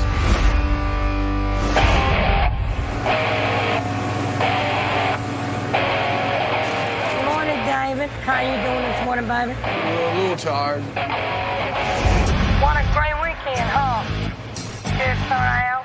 We had a good weekend. The barbecue thing went great. Bo showed up at the barbecue, surprised everybody. Maybe in a few weeks he'll be back up and running. When he showed up, I don't think he could have gotten no better. That was something else, is all I can say. With all the distractions, we haven't got 100 loads in a couple weeks. We've had good weather, the road's dry. I mean, it's a good track. You know, we should be making money hand over fist here, but it hadn't happened yet. That's coming out. We're starting the week pretty good. A few of the guys worked over the weekend and managed to get 23 loads. All right, man, what you got for me? Today, we're just moving hardwood logs to Turnbull and Corbett. Keep bringing them in here, Darley. Unfortunately, those mills are farther away, and it takes the guys longer to get back. At least everything looks good. It ain't raining. That's right, ain't no rain in sight. It's nice and dry down here. Let's kick it up a little bit. Maybe we can hit that 100 this weekend. Maybe I can cook. If the crew can hit their 100-load weekly target, it means a healthy profit for the company, a $100 bonus for the logging crew, and a cooked meal on Friday, prepared by the crew's resident chef, Dave. Finally, getting some loads out. Hey, we're clicking along pretty good, aren't we? With buckle conditions promising a good load count today, Bobby heads into the deck with other swamp business on his mind. Bobby Goodson, how you doing? I'm fixing to make another big purchase for the job. Justin's been pushing to get another service truck, and it's time to make a decision.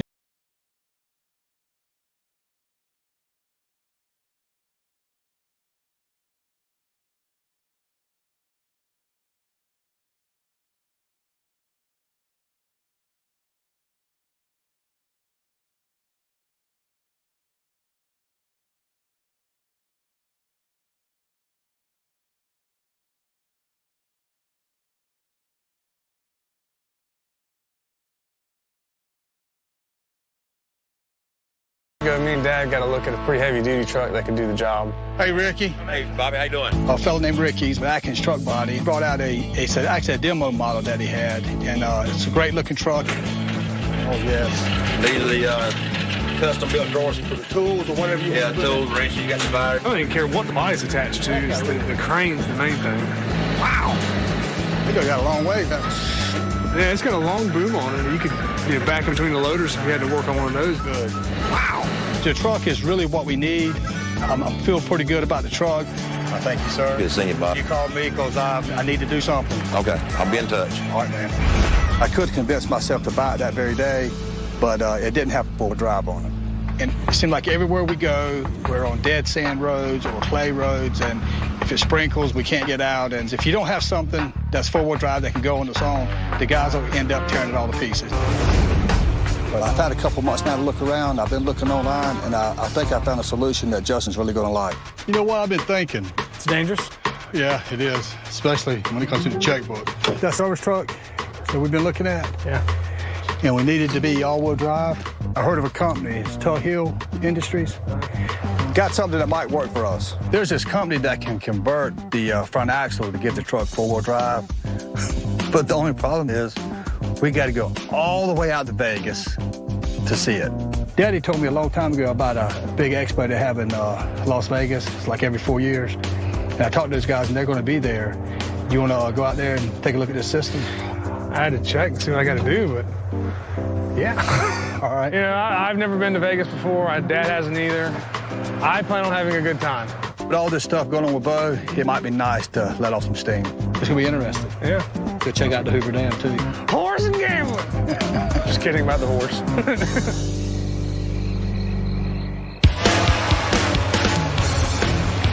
Y'all hear that Bobby and Justin are heading out to Vegas tomorrow for that construction expo? They better keep their money in their pocket. They didn't build them big hotels and stuff out there off of winners. They built them off of losers. Yeah, I heard that the wives are going with them. Keep them boys in check. How many loads was in yesterday? 19. That wasn't too bad. It's Tuesday, and with good weather holding, load counts continue to rise at the buckle tract. By the end of the shift, Bobby's expecting good news as he prepares to leave town the next morning. Boy, got dust line today, don't you? Oh, God, man. How many's that?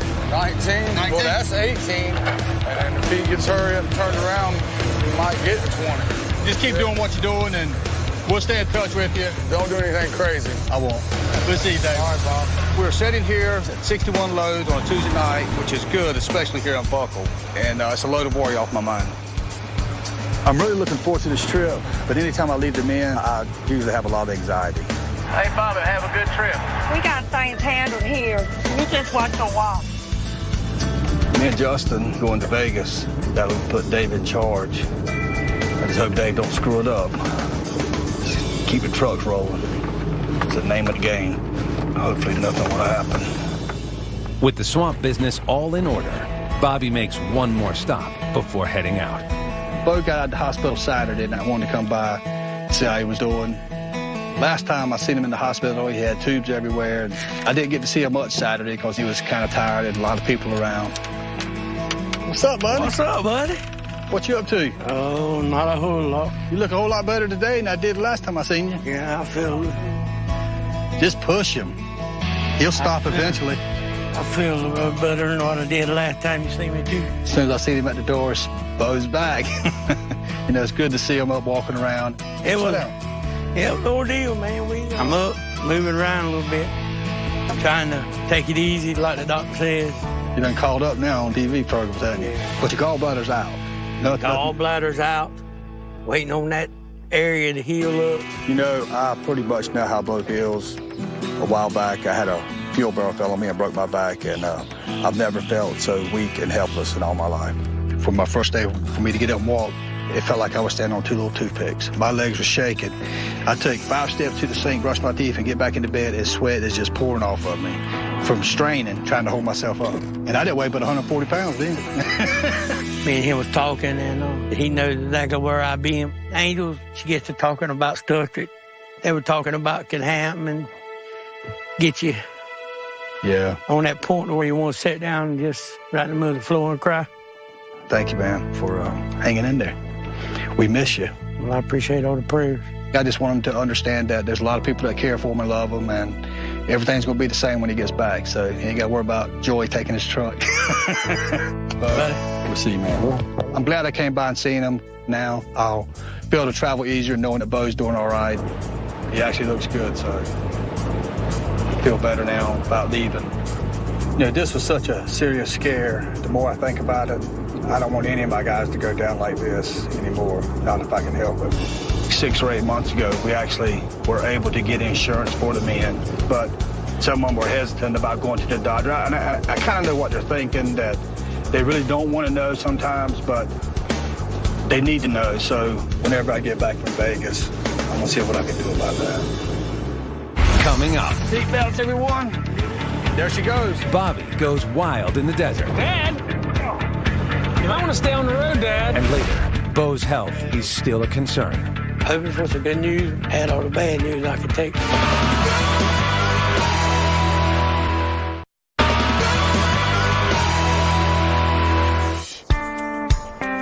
They ain't gonna let us put this on the plane. I want to go on for a day. It's been longer than a day. All right, let's go. It's Wednesday, and the Goodsons prepare to fly to the ConExpo convention in Las Vegas to check out a 4-wheel drive system for their new service truck. I'm just kind of apprehensive about leaving the guys anytime they're working, and now Justin's with me, so that's 2 of us gone. You think we're making the right decision, Justin? It's too late now for not, so. I can always leave you here. And hopefully Davey can coordinate the trucks, and, you know, I think we'll be fine. Off to Vegas! I can't wait! But out at Buckle, where Dave is now running the track, things are already off to a rocky start. All right, guys. Looks like the pulpwood mills cut us off again. Let's focus on them hardwood logs today. I got on deck the first truck this morning. David on the radio and told all of us that the paper mill's not taking anything till 6 o'clock this evening. They probably get 75% of what we cut out here. All of us will be stuck on hauling logs all day. It'll slow things down for us. It doesn't help that there's not any wood on the deck either. After pushing logs out as fast as they could for the first 2 days of this week, the crew is having problems getting enough logs to the deck. You got a copy, Darling? Go ahead. Pretty long pool, isn't it? We're begging right now. The Buckle track has some beautiful timber on it, but it's 250 acres. And Smitro's cutting towards the back. That means the tractors are having to pull from far away, which doesn't help us out on the deck.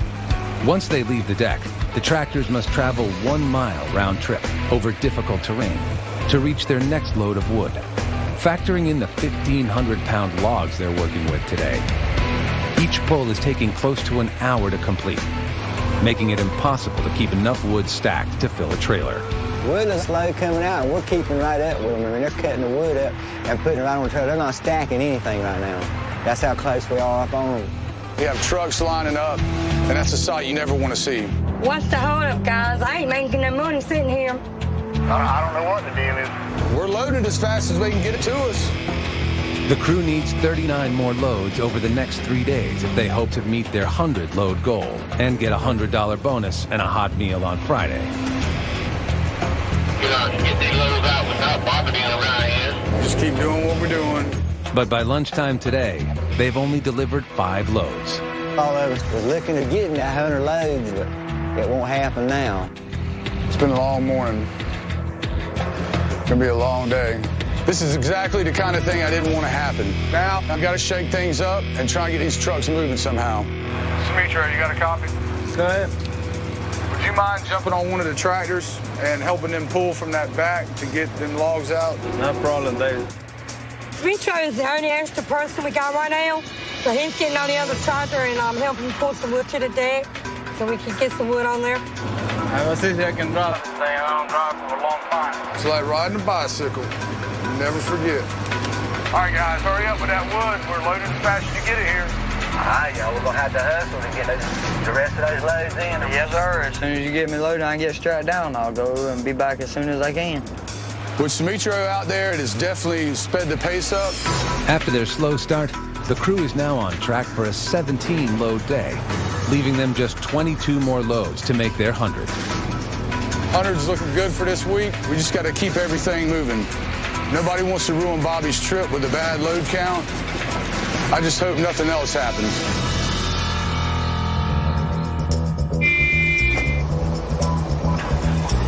You know, you see it on TV, but it ain't nothing. Look, there's Caesar's Palace. Tell you what, there's one thing about it. There's money here. There's the tractor.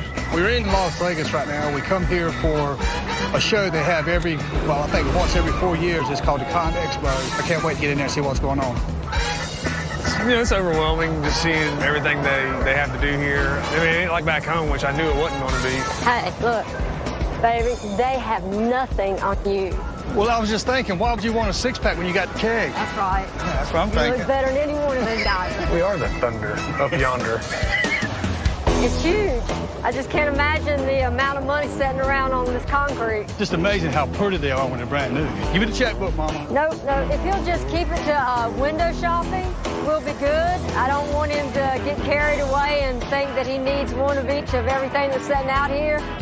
Wow. Some money right here, isn't it? It's neat to see all the big equipment. Tell Mom she wants to buy me a new present, this would be it. As a kid, you play with the toys, and the bigger the equipment, the better, and it doesn't change when you get older. Look at that. You ready to go down the highway with it? Need another credit card. Turns out 50,000 ain't enough. That's a weird-looking rig there, isn't it? Even though most of this stuff has nothing to do with logging, I love looking at it, and you've seen how it works. Change them hoses around for them. Would you like to try, sir? Well, let's see who can load the most little father-son competition. It's cool coming here with my dad, to get to spend time with him. My truck's too far away. What makes it walk? Justin's already two on you. We got to change these hoses around. Now, I just want to see the full drive system. I know a little bit about it, but I'm sure I'll learn a lot more once I get over there. Hey, Ray, how you doing?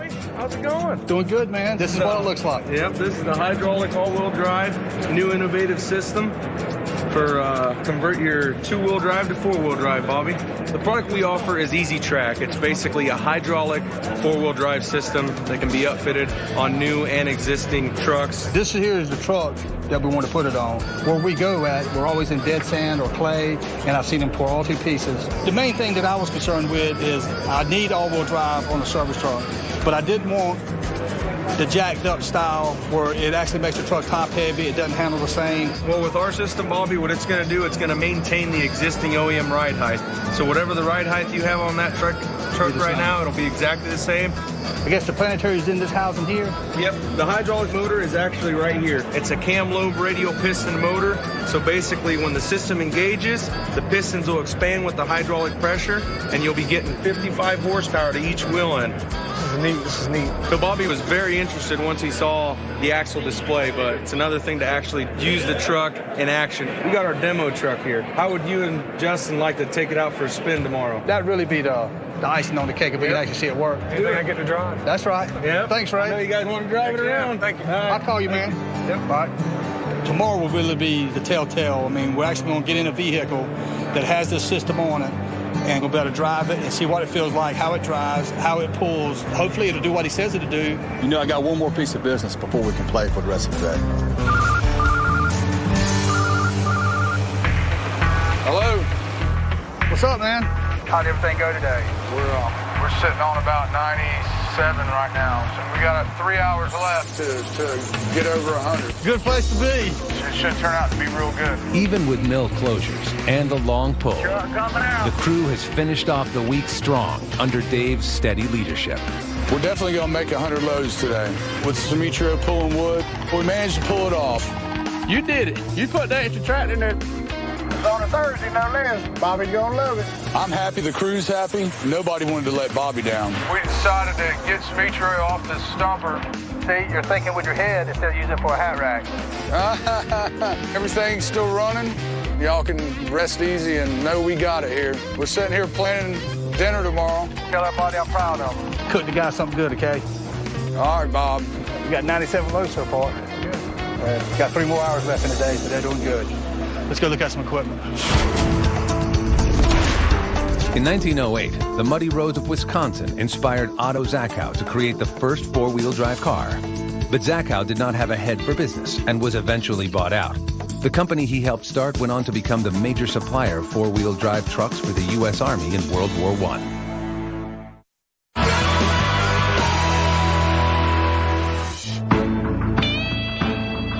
Looks like a godforsaken country here. 20 miles outside of Las Vegas, Bobby Goodson and his son Justin are rendezvousing with manufacturing reps to demo an aftermarket four-wheel drive system that they hope to install on a new service truck. We're out here outside of Boulder City. It's just rugged mountains and absolutely no trees. I thought it was sand from the air, but it's just loose gravel. And that hill in the far background, that tallest hill there, is the one we're going to try to climb with that truck. This is going to be a good test to see how that front wheels pull, because when you got loose gravel, you have no traction. Guys. Morning, Bobby. Morning, Justin. You got us back in the wilderness, don't you? Yeah, a little bit. How's it going, Justin? I see you got the truck here. Yeah. Glad you take a look at it. They popped the hood on the truck, and they showed us how the front end is plumbed up on their specially modified axle. The advantage of the system is the fact that it uses hydraulic power versus mechanical power. The oil comes through the spindle, and when you engage it, that pistons hit the cam ring and says, let's go. If I didn't know what I was looking for, you couldn't tell it's a four-wheel drive other than a few hydraulic hoses. This is the reservoir, heat exchanger, filter, and the brains of the outfit. If you come down here, Bobby, you can see the mounting bracket behind it. I see the T90 pump right there. Right. Yep. There's me. Well, okay. Nothing to do now but try it. Go maybe throw some rocks around. That's what I'm thinking.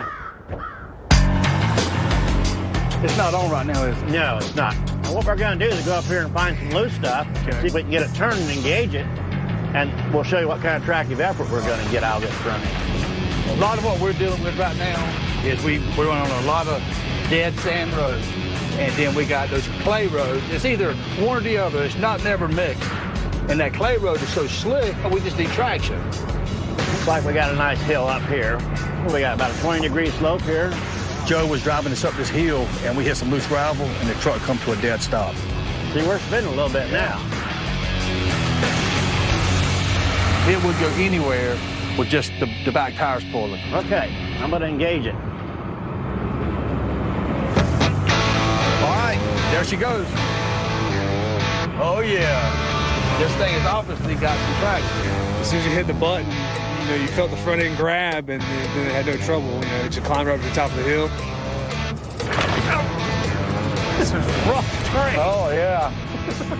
Then he went downhill, which was a little scary.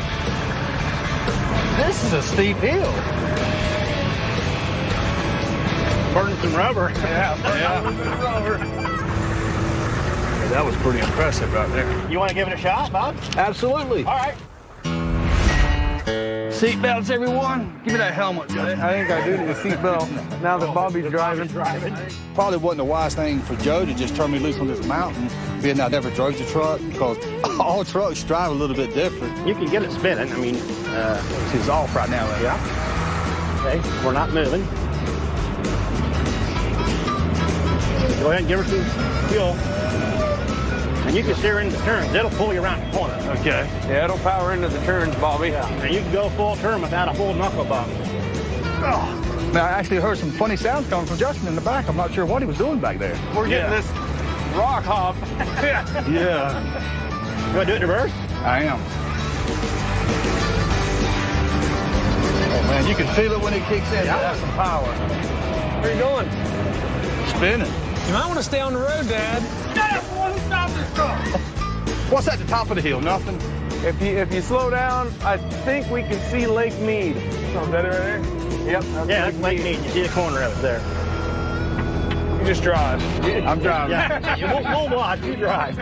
I wasn't sure if coming out here was going to be worth it, but it's very impressive. I mean, this is a neat unit. What do you think, Justin? I like it. Me too. This has been a very worthwhile adventure. Take the air horn.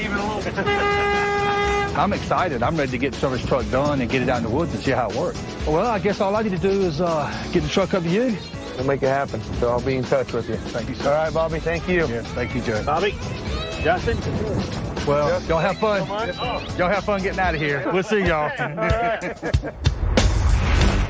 2,400 miles away at the Buckle Tract.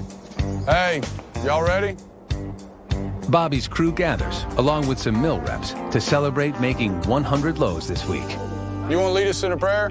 Lord, we had a blessed week and got a job, so we ready to eat.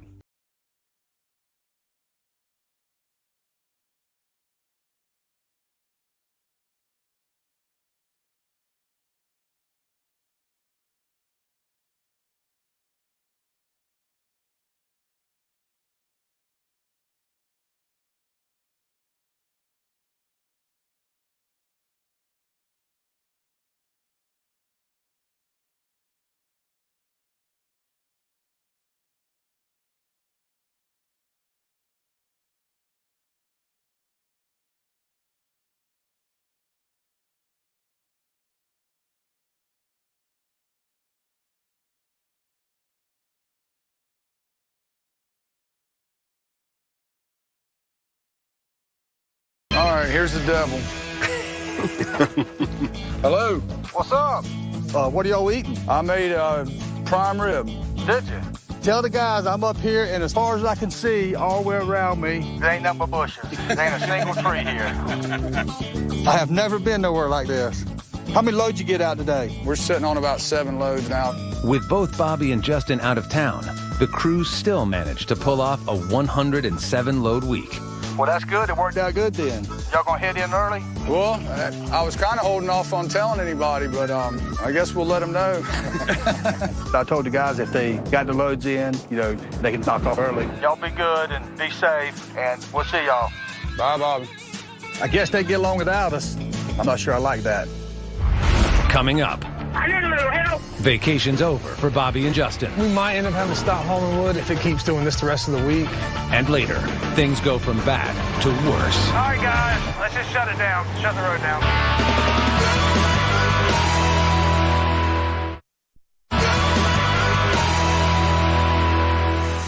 After a successful week, Bobby and Justin return from Vegas to find the tables have turned. Rain is falling on the buckle tract, which in the past had left the only road in and out of the swamp nearly impassable. Morning, Justin. Hey, have you heard anything about the weather this week? I know it rained just about all day yesterday in Jacksonville. Yeah, I think we got a little bit, but I don't know. We packed that road down pretty good in the last couple of weeks. Maybe it'll hold up. As water combines with the Cape Fear clay on the road and trucks continue going in and out of the deck, the roads can break down, sending the trucks sliding off the road or sinking into the mud. Right now, you know, it doesn't look bad. It's not really rutting up a whole lot. You know, it's just some water sitting on top of it. It really affects us a lot getting in that. It takes so much longer and getting stuck, and you having to wait on somebody to come push you out and pull you in. You don't know what's going to happen with this crazy weather around here. The trucks are still managing to move on and off the deck. But farther down the road, conditions are worsening. I'm deep out here in the mud. I need a little help. Justin. Yeah. Can you help me out here? Yeah, I'm coming. Joey was stuck right there where the trucks are trimming up, so I just come around and push her out of the way. In an effort to keep the trucks moving to the mill, Justin jumps into the shovel loader and places heavy wooden mats over the section of the road that has broken down. Hopefully the rain will go away and it'll start drying up. We might end up having to stop hauling wood if it keeps doing this the rest of the week. Despite the issues with the road, the crew is on track to haul 18 loads to the mill, while 20 miles away, Hey, how you doing? What's up, buddy? You look better vertical. Bo continues on his road to recovery. Take a peek at you here. I had to come see Dr. Lazier. Big eye. He one that took care of me while I was in the hospital, so I hope it was some good news when I talked to him. I was kind of worried, didn't know what to expect because I had all the bad news I could take. Good. The respiratory problems he had in the hospital, I don't think that's ever going to be an issue. I mean, he sounds clear as a bell. You know, in terms of lifting and stuff with the surgery, obviously your stamina is not going to be so great. Because, I mean, him loading that equipment and throwing straps for the logs, and that's work. Yeah. Got some good news. My lungs are clear. Bad news is I can't go back to work just yet. I'm feeling better, but I'm still a little weak. I can get my strength built up. I can't push it too hard, or I might end up back in the hospital, and that's the last place I want to be. I'd rather be in my truck. You take care. We'll see you soon. Okay? All right. Thank you. It's a new day in the swamp, and although rain is still in the forecast, the Goodson crew has caught a break in the weather. Everything look all right out there? Yeah, there's one spot where it looks kind of ruddy, but it's drying out, so. The roads, they look kind of sloppy, but they're starting to dry out today. They're actually in pretty good shape, and if it rains again, hopefully it won't kill us. 75 miles away, at the Goodson home office. You know that you have to give these out to the men. What is it? It's the Living Well physicals. Determined to prevent another health scare with his crew, Bobby works with Lori to bring the doctors to them. And they're going to come to the woods and do the checkup. Yeah. You know, with what happened to Bo, I don't want to wait around and some of the other guys get sick. So we got the doctors to come to them and give all the guys a physical. When they're going to be there? Tomorrow. And I'll get this to Justin and we'll explain it to the guys. Get it done. All right? Love you. Bye. Back at the buckle tract, the crew continues to make progress, and trucks are moving wood out of the swamp. Robo had a doctor's appointment. Hopefully he'll be back to work and Bobby within a month. Everything's checking out good. You can go ahead and pull up. All right, hon, thank you. By the end of the day, the crew has hauled 19 loads to the mill. Everybody here? Yeah. And Bobby gathers everyone together to prepare them for tomorrow's medical exams. What I got here, if y'all could read this, fill it out. Tomorrow, a group of doctors is coming out here and are going to give every one of us a physical. After the experience that Bo had, I thought it would be a good idea for all the guys to get checked out, and there's no excuse why they can't get it done. Are they going to feed us?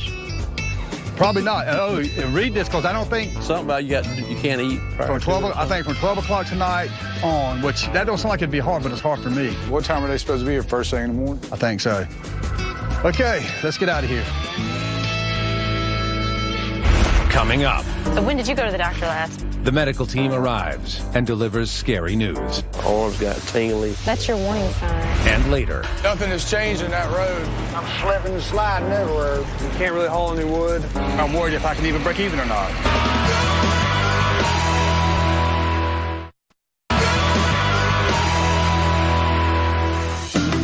For the third day this week, rain continues to be in the forecast, threatening the crew's ability to get loads to the mill and putting everyone on edge. Yesterday they said it was going to start raining after 12. I kind of looked at the radar. It's kind of scattered around, so hopefully it'll miss us. But if not, we need to just try to get as much wood out as we can before it does rain.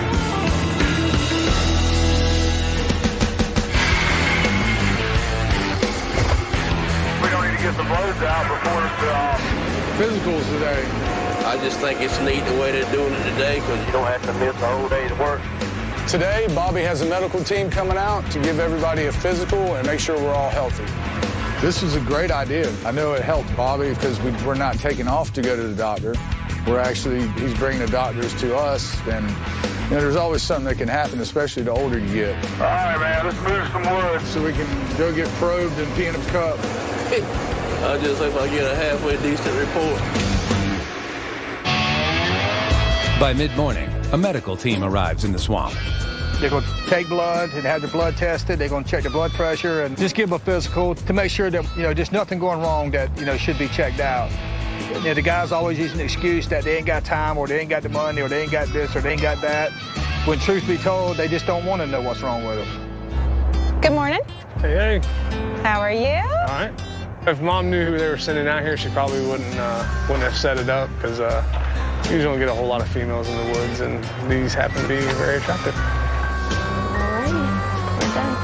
Thank you. You're welcome. You can have a seat right there for your blood pressure. I've only had 2 energy drinks today, so it should be nice and high. Did you really? I was amazed when I walked over here and saw what was underneath these tents, and if that doesn't get your heart racing, I don't know what will. It's a little high, but not bad. Thank you, Robin. Good morning, Bobby. How are you? Doing good. All right, so we need to get a height and a weight. Now, do you want to take your boots off, or do you prefer to leave them on and we can take off? Always weighed with them on. Oh, okay. How much do you think they weigh so I can take off? Boots? Probably 5 pounds. Okay, that's fair. Ooh, the boots are 20 pounds a piece. I've been working out a lot more since my own trip to the hospital a while back. I've been weighing myself every day, but it's obviously scales are off or the mud's getting a lot heavier. All right, Mr. Goodson, you're all set. Thank you. I didn't learn a lot about my health today. I know I got a weight issue and I got blood pressure issues, but it's important for these guys to take care of themselves now before, a little thing becomes a big problem. And how about you? Do you have a doctor that you see regularly? No, I sure don't. How long has it been since you've been doing it? Probably 10 years, I guess. 10 years? I'm going to say 10. The last time I went to the doctor, I think I had a broke leg. Good morning, William. How are you? Real good. How are you? Good. Now, you can have a seat right there and I'll get your blood pressure. So when did you go to the doctor last, William? I'm scared to tell you. Long time? About over 10 years. Really? Yeah. Today's the day I've been putting off for a long time. I keep putting off going to the doctor. I don't have anyone to blame for it. I just stay busy all the time, and I say, well, I'll go next week. I'll go next week. Before you know it, time's gone by and you forgot about it. It's high. There's a couple of incidents last week and the week before where my arms got tingly and numb and a bad headache. That's your warning sign. You're going to have to follow up on all that. Finally got my blood pressure checked, and blood pressure is way off the chart. Sort of a wake-up call. Time to go ahead and get something done about it. Fortunate enough this time, we've caught it ahead of time, so I'm going to follow up on it. How was it? She said I need to get my blood pressure taken care of. Too high? Way too high. Bo just got out of the hospital, nearly lost him, and something this simple could have saved what actually wound up happening to him. Hopefully it's a wake-up call for everybody that thinks they're invincible. They're not invincible. You got to quit pushing me so hard. Make you start loading the trees by hand. Yeah. By early afternoon, the entire crew is back to work. But before long, bad weather rolls back in. We're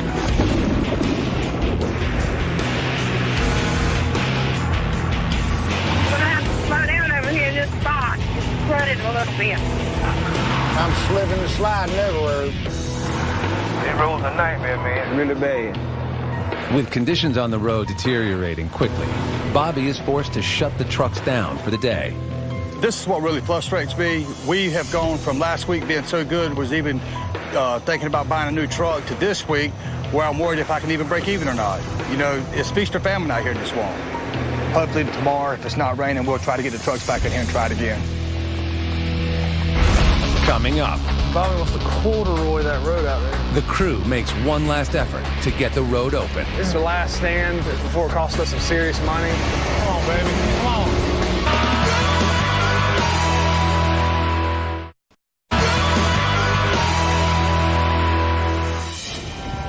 It's Thursday. And despite more rain overnight, the logging crew in the swamp struggles to keep working. Demetrio, I slipped off the road. I need a push. All right, darling. I hit it over. Working as a team, they manage to keep wood moving to the deck. Demetrio, I think I'm good. Thanks. But the buckle roads are saturated and too slippery to safely operate a loaded 84,000-pound logging truck. Nothing has changed in that road. There's about a foot of slick on top. It's hard, though. Just need some sunshine. We're going to keep the trucks off of it today? Yeah. Today, we can't really haul any wood. We're trying to stay off the road a little bit. Justin does have one option to keep logs moving to the mill. Just let Oscar tear it up. That's what I don't know if I want him on it either. Oscar typically operates the auto car, an all-wheel drive utility truck that can handle the slippery clay. He loads trailers at the deck and spots them further down the road where conditions are better and the trucks can safely pick them up. I don't want to tear the roads up, so I'm only going to have two trucks, Wayne and Gary. They're the only ones going to be hauling today. Truck coming out. Truck coming out. Throwaway week. It's throwaway week. Yeah, basically now we're just kind of watching what Oscar does. If it starts getting too deep or he starts getting stuck, we definitely need to quit then. All right. All right, man. The roads aren't the only bad news for the swamp loggers today. Lori, I'm fixing to go. Before you leave, tell me about yesterday. Bobby has learned that all but one of the crew members tested yesterday have high blood pressure and other medical issues that need immediate attention. Did you know that William hadn't been to the doctor in 15 years?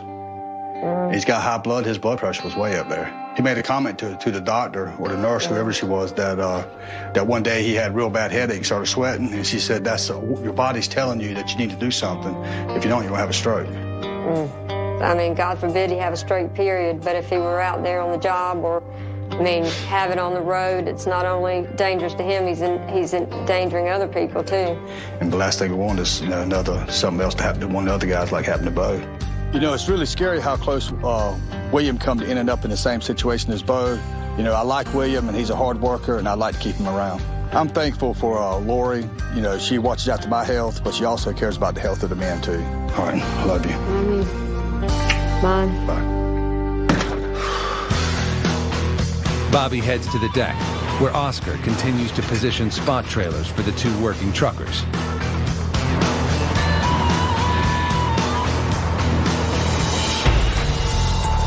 But by midday, even he is in trouble. All right, guys, let's just shut it down. Shut the road down. The truckers who get paid by the load must head home. Staying home means no money. Sitting there watching TV all morning. That don't pay the bills at all.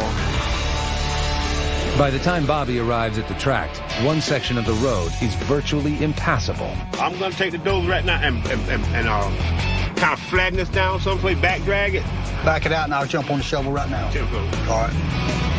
Early had the bulldozer out here draining some of the water off the road. This bad section where you had to push the auto car through. And he told me if I'd get the shovel, he'd flatten the road off and we'll go ahead and put the mats out and see if that'll fix the spot. We got the mats laid, but it's too late for any more loads today. Hopefully the weather will work with us and we can get this pile of wood we got out of here. It's just gonna take a lot of perseverance.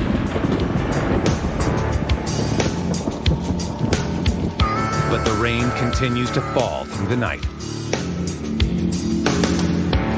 In the morning, although the storm has passed, a quick test of the road reveals that it's too saturated. Even the mats are sinking into the Cape Fear clay. What do you think? But the loggers have one last trick up their sleeves. Bobby wants to corduroy that road out there. Take pulpwood and walk it into the mud. Ooh, that would be a lot. This wood we're loading you with, carry it out there to the shovel, and I'll go out there with you and we'll unload it and put it in the road. You gonna put it in the road? Yeah. You gonna put it across with it? Yeah, we've done it before. I almost want to leave the mats in the curve because they're there and they work and just do the straightaway. Corduroying involves laying the smaller pulpwood across the width of the road and pushing it down into the mud by rolling a tractor over it. William, got any more wood over there? We got plenty. We'll send it your way. As the slick mud settles under the wood and dries, trucks will be able to safely carry loads out of the swamp. We've been battling this road pretty hard this week. This is the last stand before it costs us some serious money. You know, we do everything this road, and so that's the only thing we have left is the loads. All right, Oscar, let's give it a go. When the road is ready, Oscar approaches with an 84,000-pound test load. Come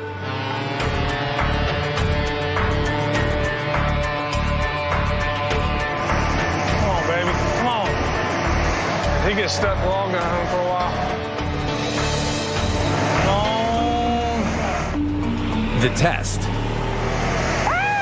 is a success. Oscar makes it across the corduroyed road. Oscar looking like he come out pretty good on top of that wood, eh? Yeah, I mean, it didn't look as bad as I thought it was going to do. We'll let it dry up over the weekend. Let's see what it looks like Monday. And oh, look, it's the sun. As long as we get the road fixed, that's the main thing, because there's a lot of wood that has to come out of the swamp, and we're only about halfway through it. So we got to make sure the road stays in somewhat runnable shape so we can get the rest of the wood out. Sometimes you beat the swamp, sometimes the swamp beats you. Last week we had a really good week, we had a great haul, but this week the roads are a mess and the swamp's beating us. But at least we're getting ahead of some of these medical issues. You know, the guys right here on heavy equipment, and it's not only dangerous for them, but it's dangerous for everyone around them. What happened to Bo really opened my eyes. If anything good could come out of this, it's that we're forces the crew to shuffle their priorities. Let's go ahead and start hauling off our pulpwood this morning. As they struggle to get the coveted 100 loads. Truck coming out. Unexpected setbacks. The truck coming out. And tension on the deck. You got to meet these other halfway now. No, I'm not meeting. Threaten the crew's success. We don't need this right now.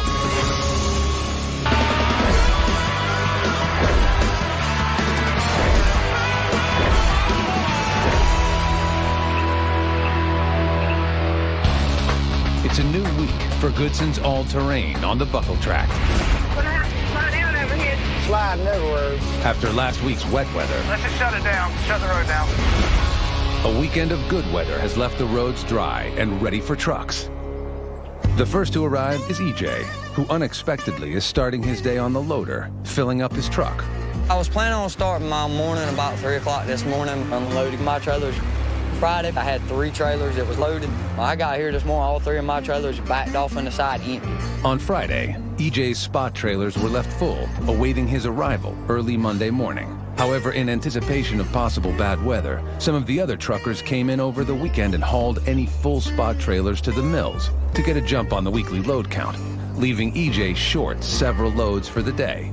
On the weekends, we don't mind if somebody else unloads our trailer if we ain't working that weekend. But I mean, the right thing to do is at least call and ask the person that you're taking his trailer. When somebody's planning on getting up early and coming over here Monday morning to empty their trailers and then find out he ain't got no trailers, then yeah, it kind of pisses you off. As the rest of the crew of Goodson's All-Terrain start their day, William checks in with Bobby. I got to leave at 11 o'clock. I got a doctor's appointment. Okay. After the medical crisis their fellow crew member Bo went through, how are you? All right. Goodson's All-Terrain had a medical team come out to the swamp and check the crew's health. Arms got tingly and numb. That's your warning sign. You're going to have to follow up on all that. William's blood pressure was found to be dangerously high, and he was advised to see a doctor. Everything okay? Yeah, just getting a physical. Good. Your blood pressure high? Yeah.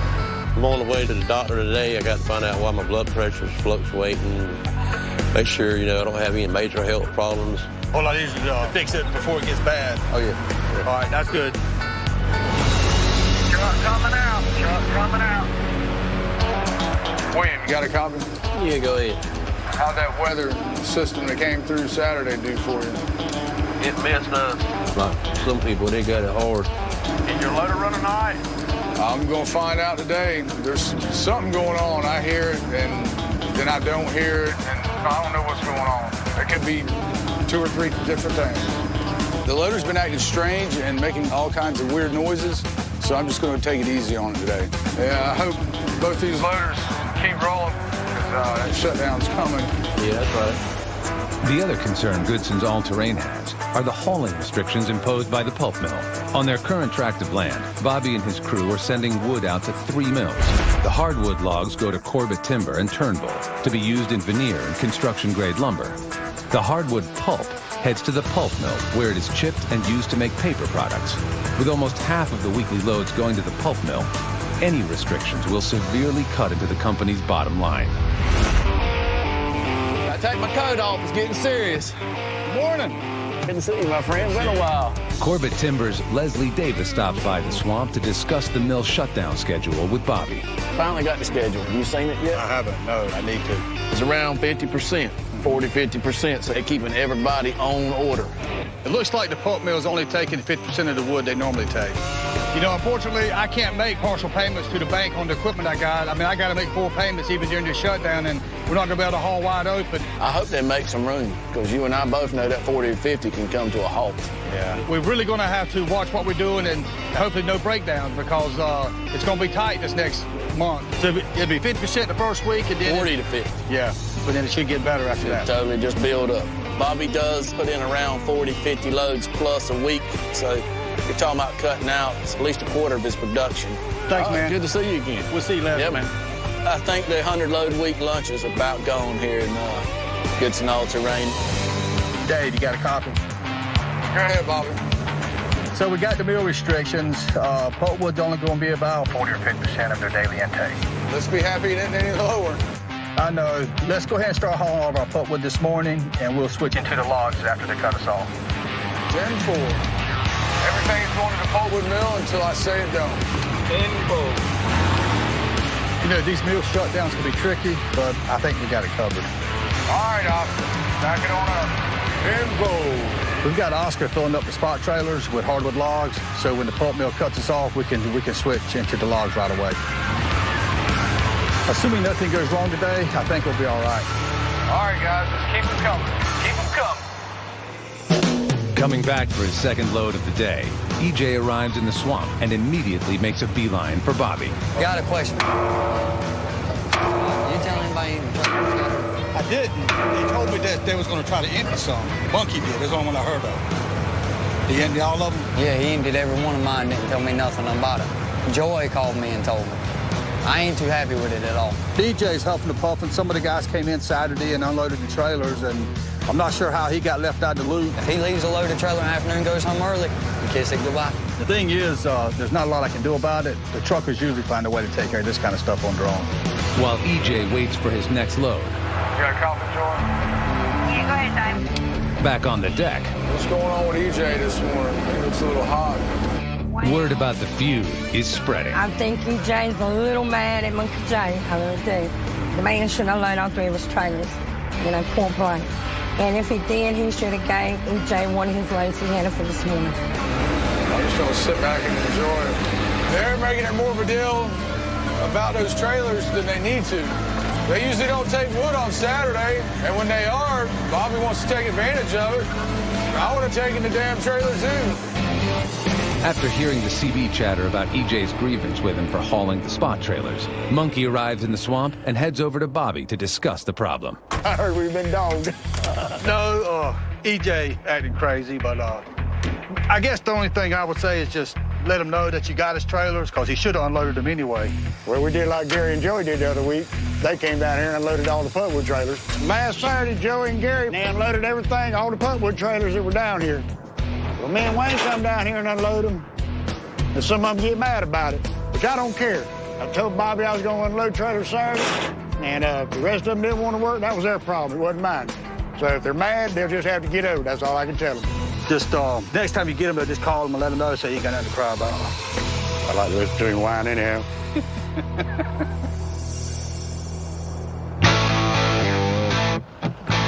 Wasn't expected to be so pretty. Yeah, I got you a pretty one here. You're going to love this thing. With mill restrictions adding to the already chaotic swamp environment, Bobby is always on the lookout for ways to improve on his ability to get the wood out. It looks like it's brand new. Today, he meets with Army surplus dealer Vic Cord to test out a new all-wheel drive truck. What size Cummins is that? What they call an 855 cubic inch, rated at 250 horsepower. 24 volt? 24 volt. Well, really, everything in the woods, we have a backup, except for the auto car. We don't have a backup for it. It's something that's got all-wheel drive, and we're going to use it to help Oscar spot trailers. Obviously, you're skinnier than I am. That's the problem with these trucks. Crank it up.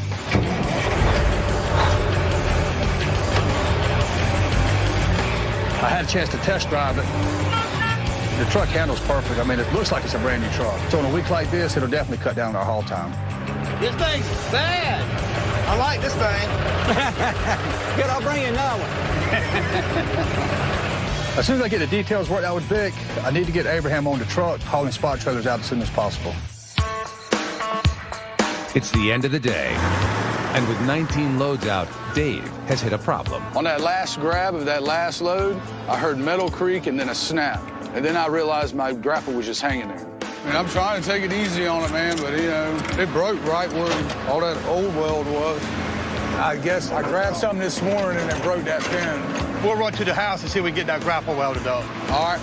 David's grapple, the wide arm is cracking apart. We've got the temporary grapple on it right now, but who knows how that old grapple's going to hold up.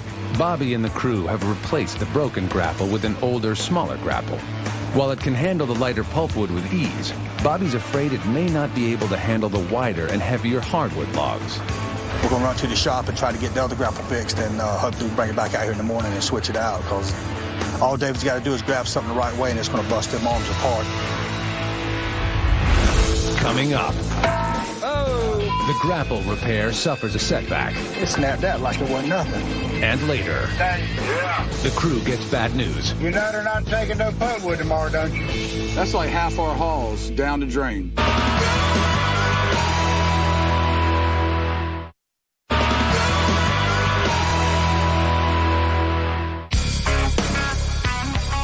It's early Tuesday morning. Morning. Bobby and Justin immediately get to work on repairing the broken grapple for Dave's loader. Dave is rough on him, I have to tell you. The most important thing for me right now is getting this grapple fixed. Ready? It's cracked, it's been out of shape. We're going to have to use a porta power to get it set back in. What's it supposed to be? 12 7/8. Is that good? Yeah, that's good. All right. Tack it, we'll let off of it. We have a freelance welder here, and he's going to weld up the cracks in the grapple, and hopefully it won't take him too long, and we get it back on Dave's loader as soon as possible. We're putting this side over here first. Just as Bobby and his crew start to make progress, I broke the metal. The weld fails. It snapped out like it wasn't nothing. Let's match it back and weld it, yeah. We need this grapple back on deck as soon as possible. All it's going to take is one phone call from the mill, and that's going to change our focus back into hardwood logs. If we get that call and Dave doesn't have this grapple, it's going to slow us down at least 50%. I just can't take that risk right now. We've got to get this grapple fixed now. Meanwhile, back in the swamp, while the crew on the deck continues to push wood out.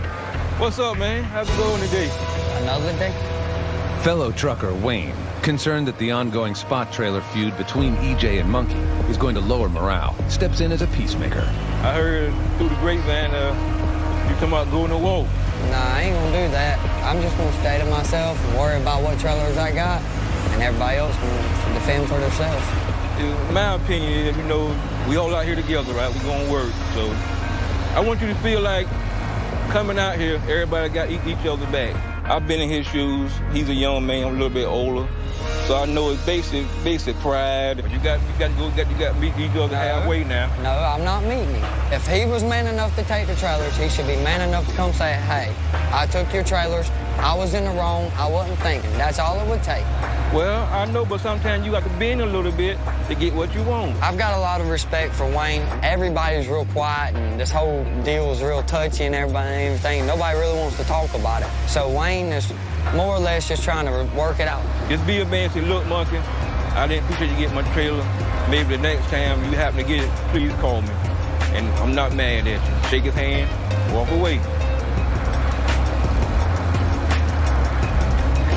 I'll think about it. You think about it? I appreciate it, man. I understand Wayne's point that we have to work around each other and all. I don't know how it's going to turn out right now. I reckon time will tell all. Back at the Goodson shop. Ready to put it together? Bobby and Justin have finished the repairs on the cracked grapple. Back up! And start putting it back together.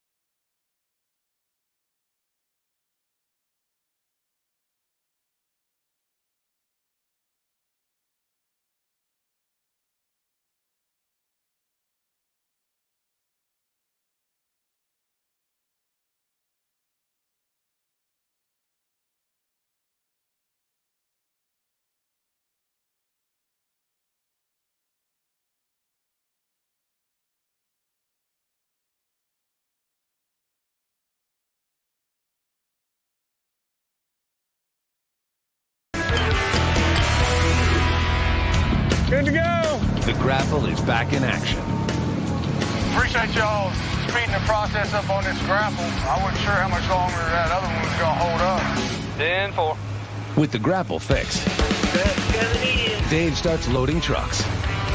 All right, you're off to Corbett. 10-4. But as the day winds down, Yeah.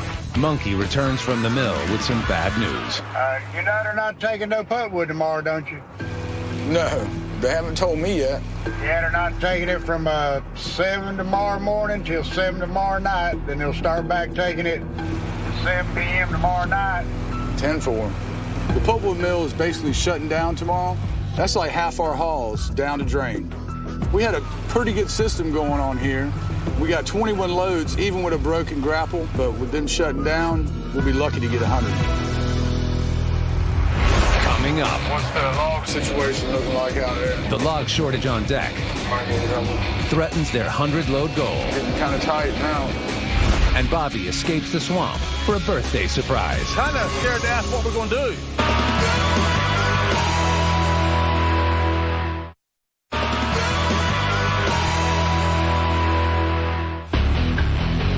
What's going on? Nothing, trying to grade out some logs. It's about all we can haul today until after 7. Today, the pulp mill's not taking any pulpwood till after 7 o'clock tonight. Hopefully it won't hurt us. It might be a little bit slower on deck trying to get the logs out because we can't load any pulpwood. As long as we can stay in some logs, we should still have a good day. Well, I guess y'all just go load on spot trailers with pulpwood for tonight. Yeah, load them up, and then maybe we'll get a call. They can come in earlier, but... I'll try to get on the shovel and try to pick out the gum logs and that, see if we can keep them going. I'm just gonna be on the shovel, and they got a lot of wood piled up behind the deck. I'm just gonna pick through it and put the pulpwood to the side and try to get the logs out and keep the trucks moving.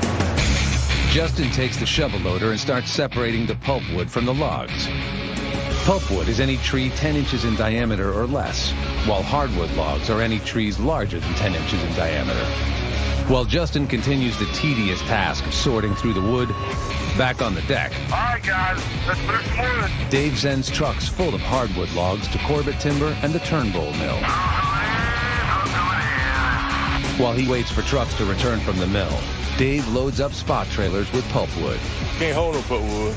I always put holding logs, and they're going to put pulpwood on all the spot trailers and hold it at night till 7 o'clock. But Oscar isn't alone hauling spot trailers. Abraham is also hauling spot trailers with the newly purchased military truck. Abraham and Oscar leave the loaded spot trailers on the side of the truck road, so they're ready for the truckers to haul when the pulp mill opens up. Back at the Goodson shop. What's up? Waiting on you, man. Ready to go? A dime holding up $1. Bobby meets up with his brother Mike, also a logger. I'm the older brother, but everybody thinks he's older because he looks a little rougher. Out the swamp ages you more than pine logging does. Where we thinned all that wood, and then there's a bunch of hardwood we had to move off. We had to move off the track. Mike, he mentioned to me a while back that he cut some pine out last year, and there was about 60 acres of hardwood in the back. And Mike's not really equipped to go into wetter places, and he wanted me to come up and look at it. What's this out piece? That's the swamp. That's the hardwood? Yeah. That's what we want to look at. That's what we'll go see. All right. What's it looking like on the shutdown for you? When they announced the shutdown, that's when the hardwood went. For us, it went to 0 loads. You know, it's a direct result moving off this track. That's the only reason we moved off was because all we had left was hardwood. When the mill shuts down, it really throws everything in an uproar. They'll cut our loads in half of what we can normally haul.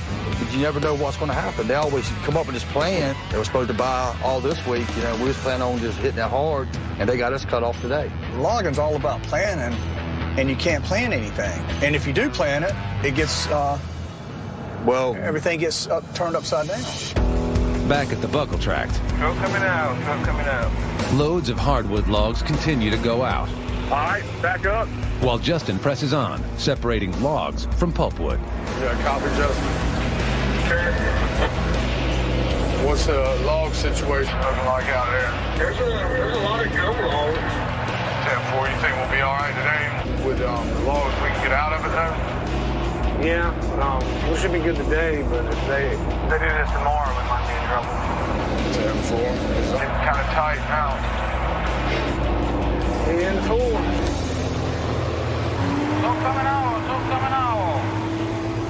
Bobby coming into Maysville. Old Stone. I was wondering how many people still hate us up here.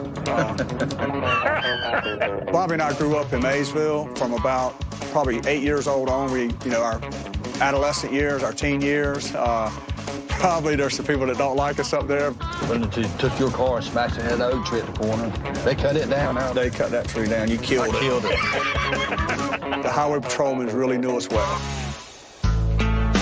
Dang, my belly hurts. Shouldn't have got the cake. That's what did it. You know we had to walk through the woods. Let's walk down here and see if we can find a spot cross without a bunch of bushes. Lay down right here, Mike. Let me get across. That's what I'm gonna do. Might as well fall down and get wet. I didn't come out here to get wet now. Me and my tennis shoes stay in sand. Mike is what I call a tennis shoe logger. Watch out for snakes. They cut the high sandy land. They stay all clean and pristine. The boys don't get muddy like we do. This is the difference between a swamp logger. Well, I better shut up. Yeah. Pine logger. I walk across. Oh, almost made it. Try the ground right here, because she's getting wet here. Yeah. Yeah, that would stop me. That right there puts the brakes on me right there. This? Yes, sir. There's a bottom in there. You just hit it, didn't you? Looking at this track, it's really not too bad. Bob, what do you think? I mean, I like what I see. It's got a lot more logs than where we're at right now. A lot more variety. The only problem I see is, with everything the way it is 86 miles back to the mill. Yeah. The distance to the mill is really the only drawback. The mill might not want to pay to haul the wood that far. Let's get out of here. You know, I don't know if this track is going to work out, but it's always good to see my brother and commiserate about these mill closures. Hello. What are you doing? Loading up the last of the spot trailers. How'd y'all do? 21 so far. The pulpwood mill stays, wide open tomorrow. There ain't no reason why we can't get 23 loads. I hate to hear that. Bye, man. As the day ends and the 7 p.m. reopening of the pulp mill approaches, all the truckers have gone home. Man. Except for Wayne, who is hooking up to his first spot trailer. I don't think none of the truckers coming back tonight. You probably see everybody over in the morning, probably about 3 or 4 o'clock. So I hope to be sleeping during that time.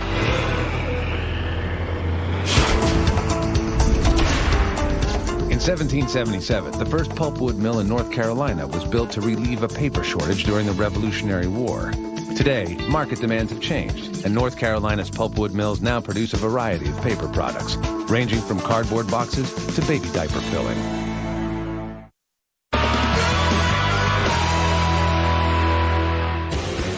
All right, Gary. Man, it's already your 3rd load this morning. 10-4. We got to keep this pulpwood rolling while we still can. Thursday morning, late last night, the pulp mill lifted all restrictions, and with the mill wide open, the truckers arrived early this morning and headed to the mill with the spot trailers full of the pulpwood Dave and William loaded yesterday. Morning. Morning. The mill loading like it's supposed to? Yeah. Huh? I mean, Gary's the first one this morning. That's what I was worried about, if they started holding them up or something. Gary got 3 unloaded this morning. The pulpwood mill's taking wood. Everybody else is taking wood. I mean, we're not being selective today. So whatever we got the most of, we need to throw on them, get them out of here, and on to the next truck. Yeah, cool. All right, cool. Cool. Yeah, man. Thanks.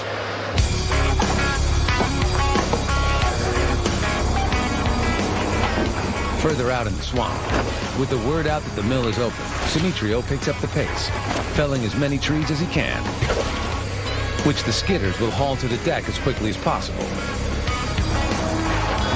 It's not long before Demetrio is reminded why he must never let his guard down.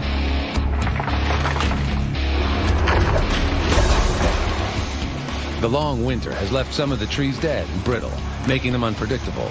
This poses a serious danger for Demetrio, since the trees could potentially crash through the window of his cab.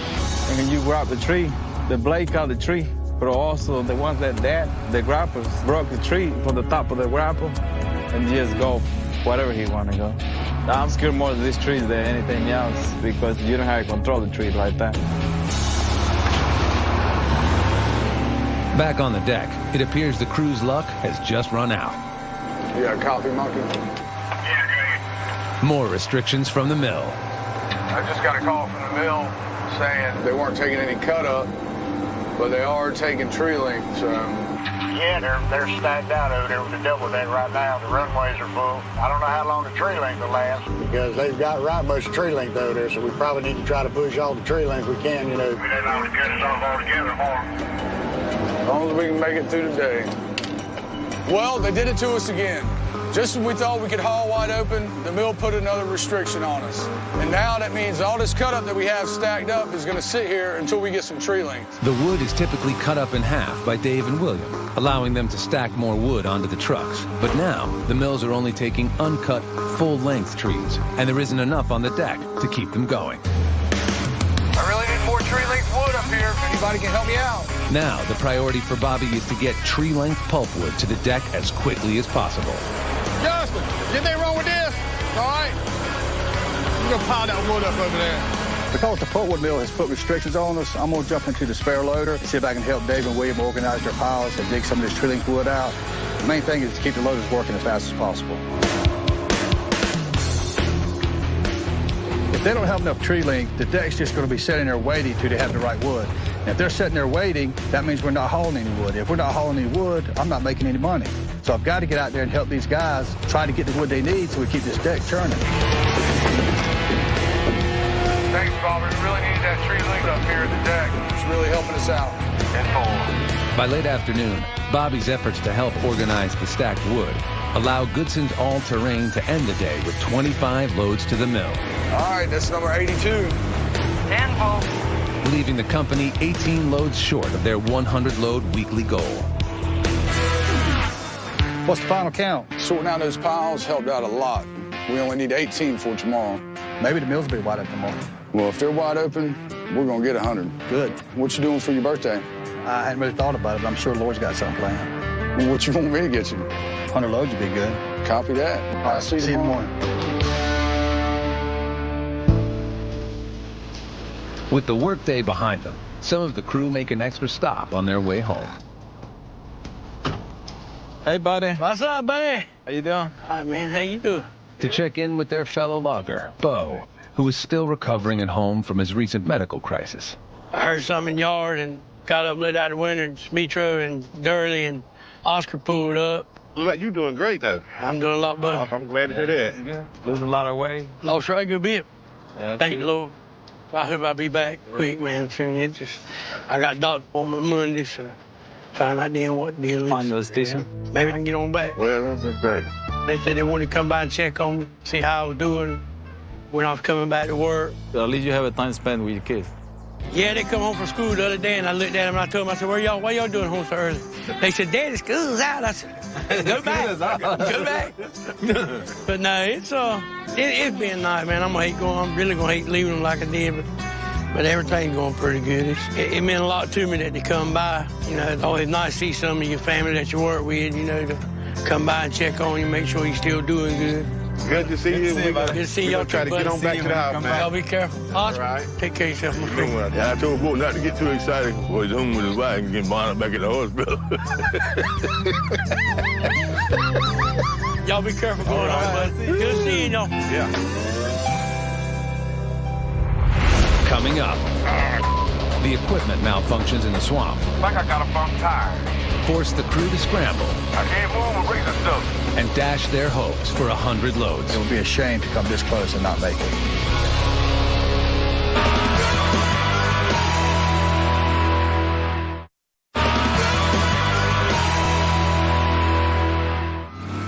It's the last day of the week, and the crew needs to haul 18 loads to the mill today to reach their 100-load weekly goal. But the worries of mill restrictions that have plagued them all week still weigh on everyone's mind. It's been a crazy week. How you feeling?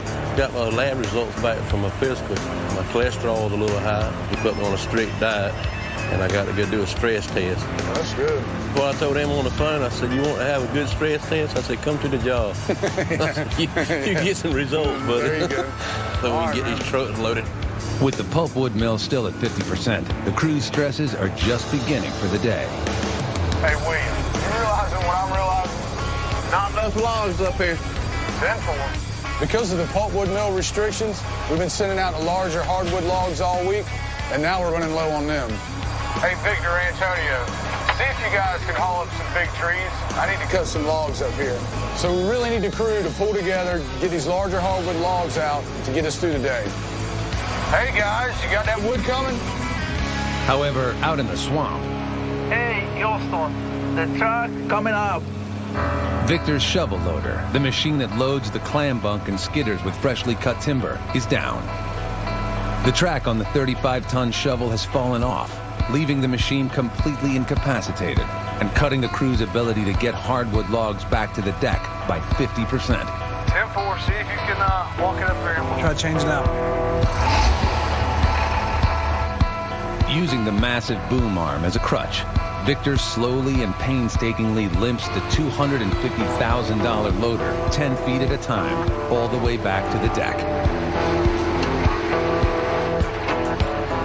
Yeah, since Victor loads the skidders up with hardwood to bring to the deck, you know, having the shovel break right now is the last thing we need. Okay. Let me get another tractor? Yeah, you go ahead and get it done when I get this. All right. It's all hands on deck to try and get this track replaced as quickly as possible. The more time Victor's down, it's the longer that Dave's going to be without the wood he needs to load the trucks. So we're going to have to double our efforts and try to get Victor back out there as soon as possible. Bobby and Simitrio used both of the company's feller bunchers to lift and maneuver the 40-foot-long, 6,000-pound track. First, Simitrio must carefully thread the track onto the rear roller. This is the hardest part, trying to get it started, yeah. And once that's on, Bobby attempts to pull the rest of the track around the front guide wheel. You know, these fellers are not the most precise tools for something like this, but, you know, with the weight of the tracks, they're the most effective. But we're going to have to be patient because we might not get it the first time we try it.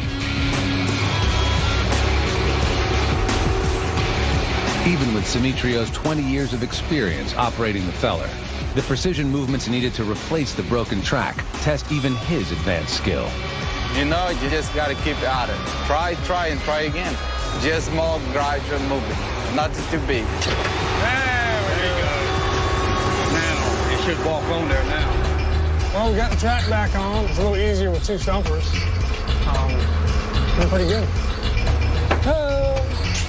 There's a little cylinder inside there behind that big spring, and it pushes it all out. That's tight there. That's tight. With the track back on, Victor returns to the swamp to load the skidders and clam bunk with larger hardwood trees. Thank you, Victor. Glad to see you back. Now that all of Bobby's tractors are up and running in the swamp, the larger wood that Dave and William need starts flowing quickly to the deck. Thanks, guys. That's the wood I was looking for. All right, Monkey, you're out of here. That's number 91. I loaded you up with some beautiful logs for Corbin. With 91 loads already out to the mill this week, the crew is moving closer to reaching their 100-load goal. Hurry your ass back for the next load. Okay. But out here, momentum can change in an instant. I ain't running too good on this road. Justin, you got a copy? Good. It's very hard to run this road. I think I got a bump tire. What's it doing, leaking? Yeah, she's not holding air too good. All right, just drop it full and I'll get Bill, the tire guy, come out here and look at it. That's 10-4. You know, as luck would have it, as soon as we get one thing fixed to get everyone up and running, something else goes down.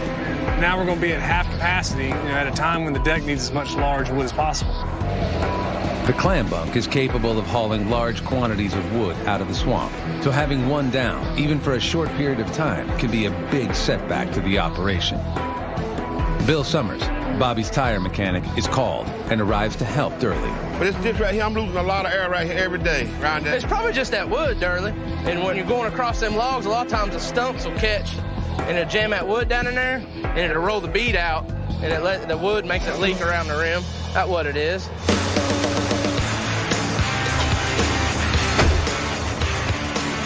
Boy, it's packed in there too, man. Yeah, look at that. Look at that. You know what the choice is. Should never hold air with that in it. I'll get this scraped out. All right.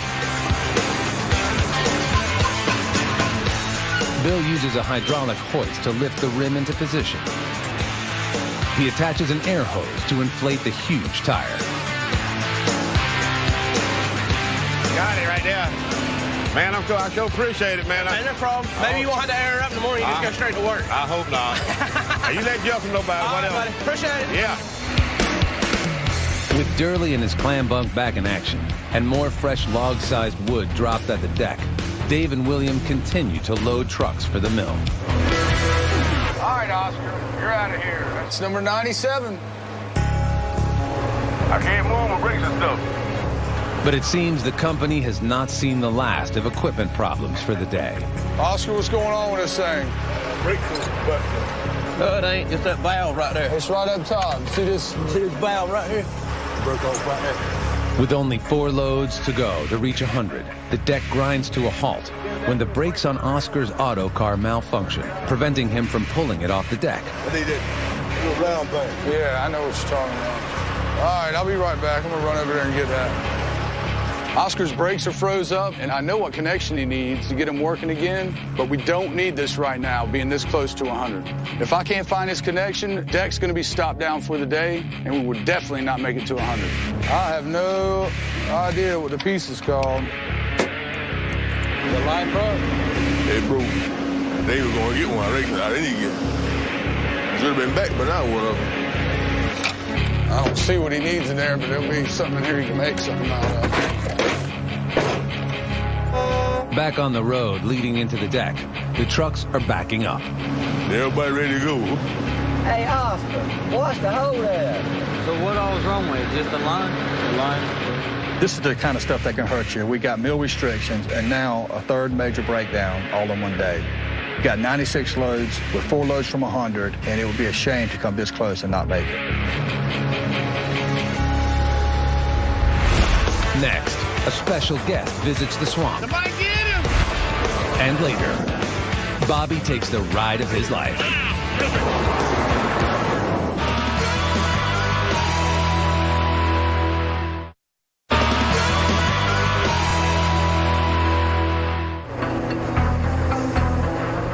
With only 2 hours left in the day and 4 loads short of the coveted 100-load goal, the crew of Goodson's all-terrain is shut down.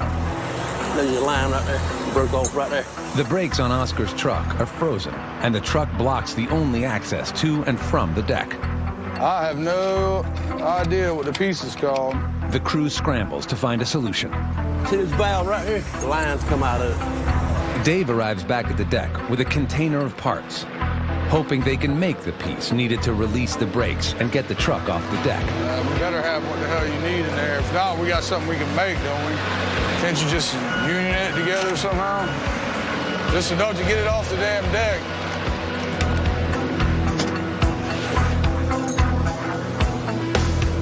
It's been a messed up week with all these meal restrictions going on. But it actually looked like we were going to get our 100 loads, but wouldn't you know it, as usual, something happened.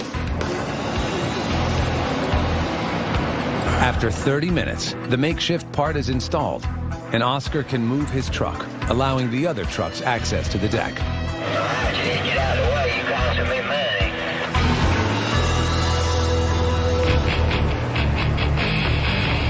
All right, now I'm ready to cook this week. With only 90 minutes left in the day, Dave and William push to load the remaining 4 trucks needed to reach 100 loads. You got a coffee, Oscar? Yeah, go ahead. Well, y'all been hustling with these spot truck. Kind of had me worried there earlier with your breakdown, but I give you the honorary pat on the back for being the 100th load this week. Hey, I hear you. What we gonna be eating? Trying to do something special for all these high blood pressure and high cholesterol crew members we have out here. I hear you. That feel pretty good to get a little something to eat, you know, and a little bonus. That come out pretty good. Yeah, 100 loads coming out. We're gonna eat good this load. Bacon, my favorite. Y'all can go ahead and get started. With a successful week behind them, the crew bellies up to a hot meal prepared by resident logging chef Dave. Looking good. Better, guys? Would you like to fish? I'm trying to reduce everybody's cholesterol. As the crew eats, a surprise visitor arrives in the swamp. Somebody get him! Is she driving your truck like she's supposed to? I called my brother and I brought him in, surprised everybody. It's nice having him back, even if it was just for a meal. What'd you say, bud? What's we? How you feel, bud? About 40 pounds light.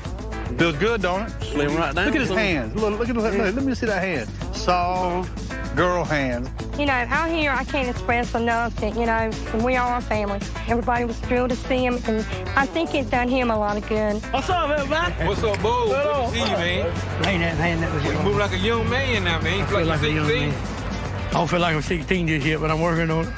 It was fun to come back and see everybody. I enjoyed it. Had to watch what I eat. I don't want to blow my diet plan to pieces. It looks like I'm losing a little bit more weight than what Bobby's losing, but I'm going to challenge Bobby to a weight loss competition. I think we got him beat right now. Bo was bragging about how much weight he lost, and it is good that he lost weight, but he does look good, and hopefully he can keep it off, and I would love to be able to lose about 50, 60 pounds like he did, but not the way he did.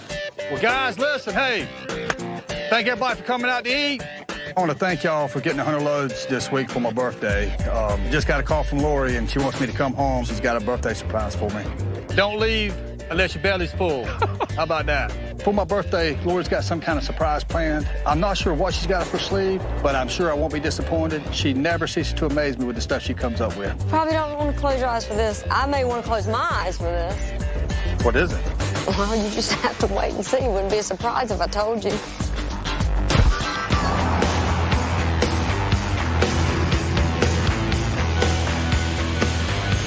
Hey, happy birthday. I'm kind of scared to ask what we're going to do. We're going to go for the ride. Today's a birthday ride. We're going to put him in the back seat. I'll be in the front seat. He's basically just a passenger, but he gets a chance to fly the airplane. Are you kidding me? I've always wanted to do this. We're going to have a lot of fun. You're going to go upside down, and the flight's for you. You're going to fly the airplane for a good portion of it. I'll do takeoff and landing. And right now, we ready to go? Yeah, ready to go right now. Push that forward a little bit. Do you fit? Barely. Are you nervous? Ready to go. You all set, Bobby? I'm ready. Let's rock and roll.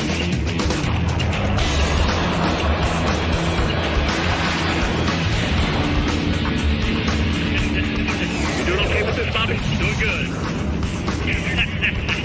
You doing okay with that? Doing good. Okay. And then we just push the stick all the way over to the left. Now we're upside down. Having fun? Yes, sir. 3, 2, 1. It was unbelievable. When he pulled that stick back, and I don't know what the G is, but I mean, it just like compressed you in the seat. And then when he went over, it was just the opposite. It was unbelievable. I take my hat off to those guys because I couldn't do it. Okay, why don't you take the airplane, Bobby? Now push that stick hard over to the left, all the way, hard over to the left, hard. You're doing it. I'm not me. Hard. Push it back. Now pull back on it a little bit. There you go. Wow, perfect. Give me another one. Pull it back again. Pull over to the right. Whee! Wow. You're doing it. You're flying. Pull back a little bit. It's unbelievable. There you go. You are third land one night. Third land one night.